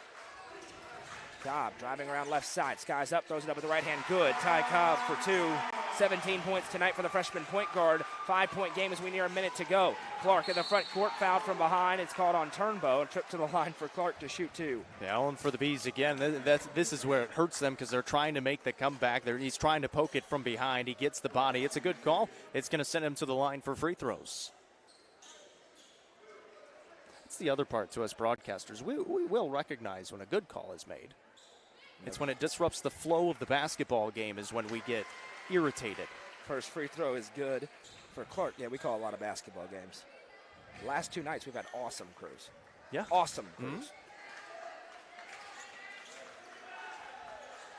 Second free throw good. 2 for 2 for Roth Clark. Exactly a minute to go. Upperman getting into miracle territory in this one. Off a ball screen is Cobb. Cobb drives inside, spins, and he traveled. Possession goes back to Siegel. 50.9 seconds. Stars closing in on a big road win potentially as Bobby McWilliams calls for a 30-second timeout. Once again, Monday night. We'll let you know the pages on Monday morning, but Warren County against Livingston and Chattanooga Prep against Pickett County. That's right, Pickett County. We're coming. Really good Pickett County basketball teams, too. Absolutely. We're picking them up for the remainder of the season. Tuesday night, Warren County against White County and Cookeville against York. That Cookeville-York girls game, are you kidding me? Ooh, what a game it's going to be. Friday night, Van Buren County against White County. Pickett County at East Robertson. Cookeville at Oakland. And on Thursday, Friday, and Saturday, I will be in Orlando with Upperman as they play in the KSA tournament, boys and girls, so 6 total games down there. And on Saturday, we will round out the week with Macon County traveling to Livingston. And again, the officials dropped the ball on the baseline. This time it hurts Siegel, and there's the foul. Roberts commits it on Webb, and a great free throw shooter, Carter Webb, will go to the line to shoot 2 as they try to ice this game away. How big has he been tonight? At one point, he had 21 of the team's 27 points, and I know that has continued for a lot here into this fourth quarter. But that's been the other thing with this Stars team is they're getting that supporting cast help on the outside to extend this lead. They're taking care of the basketball. They're getting to the free throw line. They're knocking down their free throws. This is a good Stars basketball team, and if they're able to win this game, this is going to be a huge win on the road.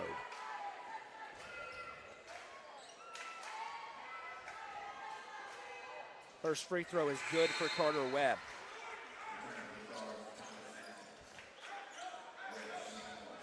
Thanks, Hilda, for the kind words. Appreciate you tuning in all the time. We see you. Webb to make it a 9-point game.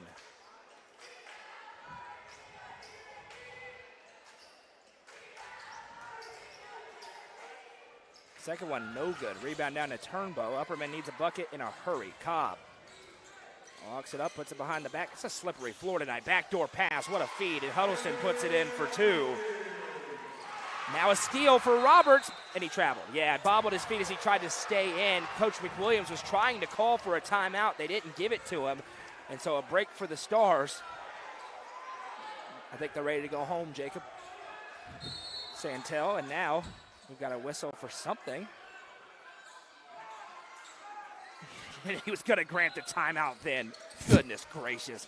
Inbound goes to Webb. Webb is fouled. He'll go back to the line with 33.8 to shoot 2. You talk about you making smart aleck comments. That's a referee making a smart aleck comment in the middle of a game.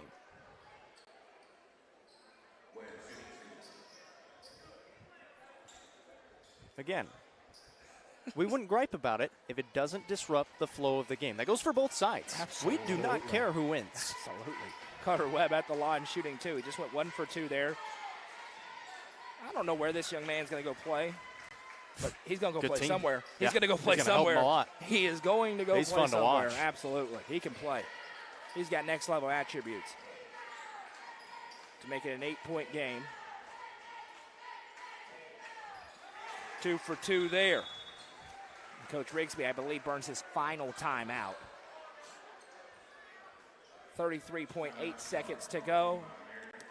30 seconds, and it is their final timeout. Yeah, how about that coaching staff as well? You get Coach Rigsby as the head coach. You have Coach Linus Martin as your assistant, who has been a head coach for the last, decade or so, if not more, at DeKalb County and at Monterey for the last few years. It's this Siegel team. They've got a good amount of talent, really athletic, good amount of size, rebound the basketball well. They take care of it. And when you've got a scorer like Webb, you're going to win a lot of ball games. It's a 30-burger tonight for Carter Webb after those 2 free throws go through, at least by my count up here. The only score in double figures for Siegel. Ty Cobb leads Upperman with 17. Trailing by 8, 33 seconds to go. Cobb will bring it up. Cobb turns on the Jets into the front court, kicks over to Huddleston. Huddleston with a mid-range pull-up. It won't fall, tries to tip it. Webb goes up to get it. He is fouled, and he'll go to the line to shoot 2 with 25 seconds on the clock. For the Bees, much needed rest for them. We talked about the Lady Bees, a big win for them going into a little bit of a break here. And same thing for the Bees, those football guys. They haven't had a break yet ever since they play a football state championship on Saturday, and they are thrust into game action on Tuesday, Thursday, and Saturday this week. And so they're definitely looking for a little bit of a break as well. And for Upperman, open up the week with a big win over Oakland, followed up with the win over Clay County tonight.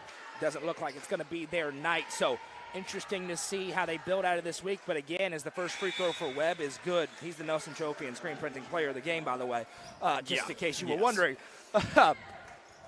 You know, Coach McWilliams said it's going to take about a month for them to get these rotations worked out. I think we saw a little bit of that tonight, not exactly in rhythm offensively. Certainly weren't helped by other factors in the game, but Siegel in a better rhythm with all of their pieces as Turnbow throws up the runner, no good, too short.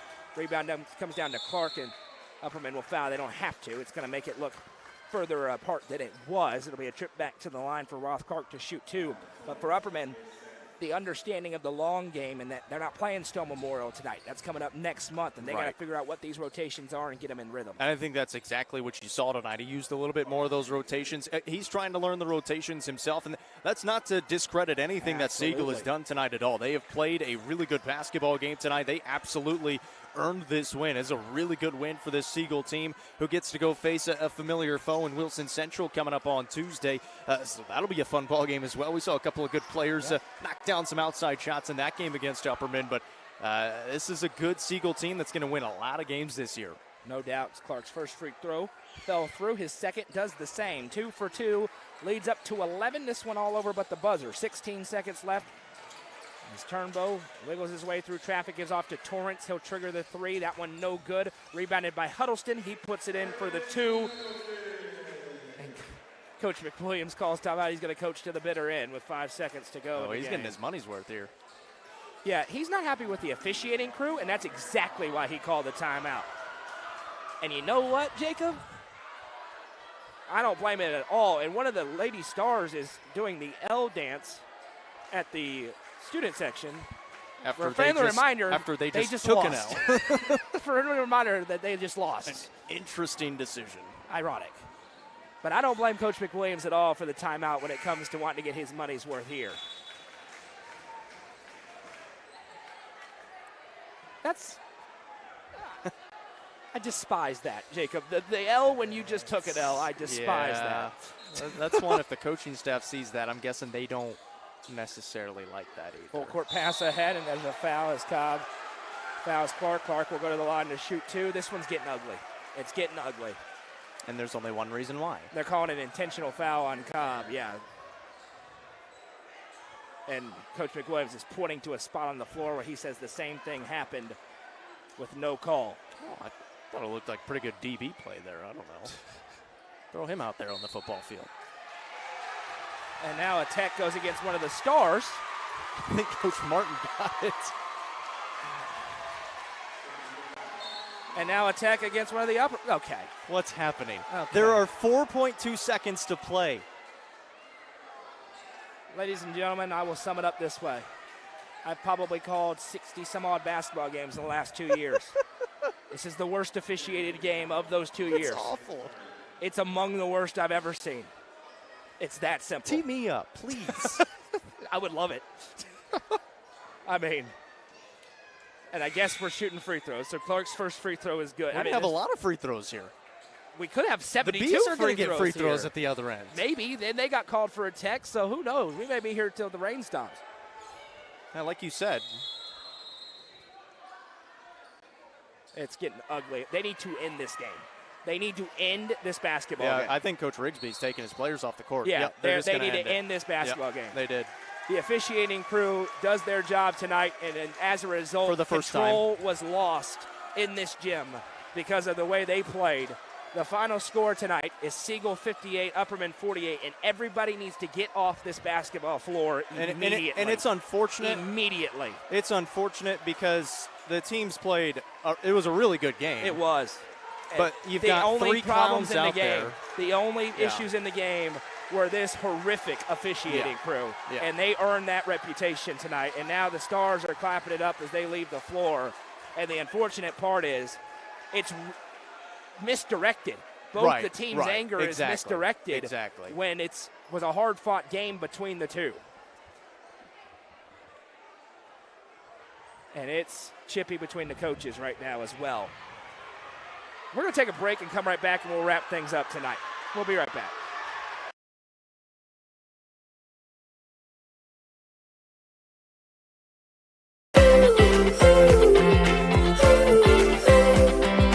Everybody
All right. Welcome back to Baxter. I'm going to try my best to describe what has happened, and then we're going to go home on a rainy night safely. in Baxter. Okay. Everybody is going to go home. The safely. final score of this game is Siegel 58, Upperman 48. The game was called with 4.2 seconds to go. All right, let's just go down the list of what happened in this gym tonight. The worst officiated game of the last 2 years, all the way around. No, easily. All By the way. far. Like, both teams, complete lack of control of the game, bad calls, emphasizing wrong things, just straight up the worst officiated game of 2 years. So that's number one. That gives you a little idea of the atmosphere that we're in this basketball gym. Now, the end of the game, in the final minute, Upperman is attempting to intentionally foul. It gets a little bit chippy. Both teams are getting chippy on the floor. If you're a Siegel fan, you can point to examples of Upperman fans or of Upperman players getting too chippy. You can point to examples of Siegel players getting too chippy. Let's just get that straight. Then, with 4 seconds to go, Coach McWilliams calls timeout because he wants his money's worth with the aforementioned referee crew that we've talked about. Awful, by the way. During that timeout, the tenor in the gym rises exponentially. Out of the timeout, there's a hard foul on this end of the floor closest to us. Player hits the floor. Now is when things start going badly. Everybody's chirping. There are adults chirping kids, which they absolutely should not be. Ever. And there's no excuse for it ever. I don't care if the kid is doing anything. An adult should never be chirping a child on a basketball floor. Let's get that straight right now as well. We're going to be equal opportunity blame game here on this broadcast. Okay. That's number one, or number 5, whatever number we're at now, okay? Then the officials start to throw a tech party. Siegel gets a tech, Upperman gets a tech, Siegel gets a tech, Upperman gets a tech. Now the parents and fans in the stands are really yelling at everybody, at players, at coaches, at the officials, and the tenor has risen to a boil. The officials then finally call the game, which they should have done before that moment. Post-game, there's lots of yelling. I can't decipher who all is yelling at who. As we aforementioned, there's adults yelling at children. There's children yelling at adults. It's ugly all the way around for everybody in the gym. The teams don't shake hands. There's a long, heated discussion amongst coaches that then stretches towards the Siegel locker room. Finally, it's broken up. Everybody's in their locker rooms. Hopefully, everybody's going to go home in peace. But that is what happened within this gym as a whole. Jacob, anything to add? I think that's a good rundown of everything that happened in this ballgame. The unfortunate part is these were two good basketball teams that weren't allowed to play at their best this evening. Right. And regardless, Siegel earned a victory on the floor. That's not what's going to be talked about after this game, but that's what happened this evening. And that's what I want to emphasize here in the postgame, since we have the opportunity to do so. That's a really good Siegel basketball team. They absolutely earned that win. Upperman played them tough, and unfortunately, like you said, that's not what's going to be talked about because the game is called with 4.2 seconds to play. And it all happened because the officials let it get to that point. It had not been good all game long. It gets to that point, and so it escalates to what it escalated to. But, yeah, I mean, you summed it up perfectly. But, again, we have to emphasize that is a great win for the Stars. They improved to 7-2 on the season. They're going to go to Wilson Central next Tuesday. That's a good opportunity for another good win. I guess technically, with 4.2 on the clock, at the end of the day, it could be ruled a no contest. I've got a strong suspicion after everything that happened in this gym, we may see some TSSAA involvement in some way, shape, or form. I hope not. The good news is, to what we saw up here, nobody punched anybody. Nothing went over that line. It got incredibly intense as it's gotten, and unfortunately, it just was to a boil because there was nobody on that floor to be able to control this basketball game.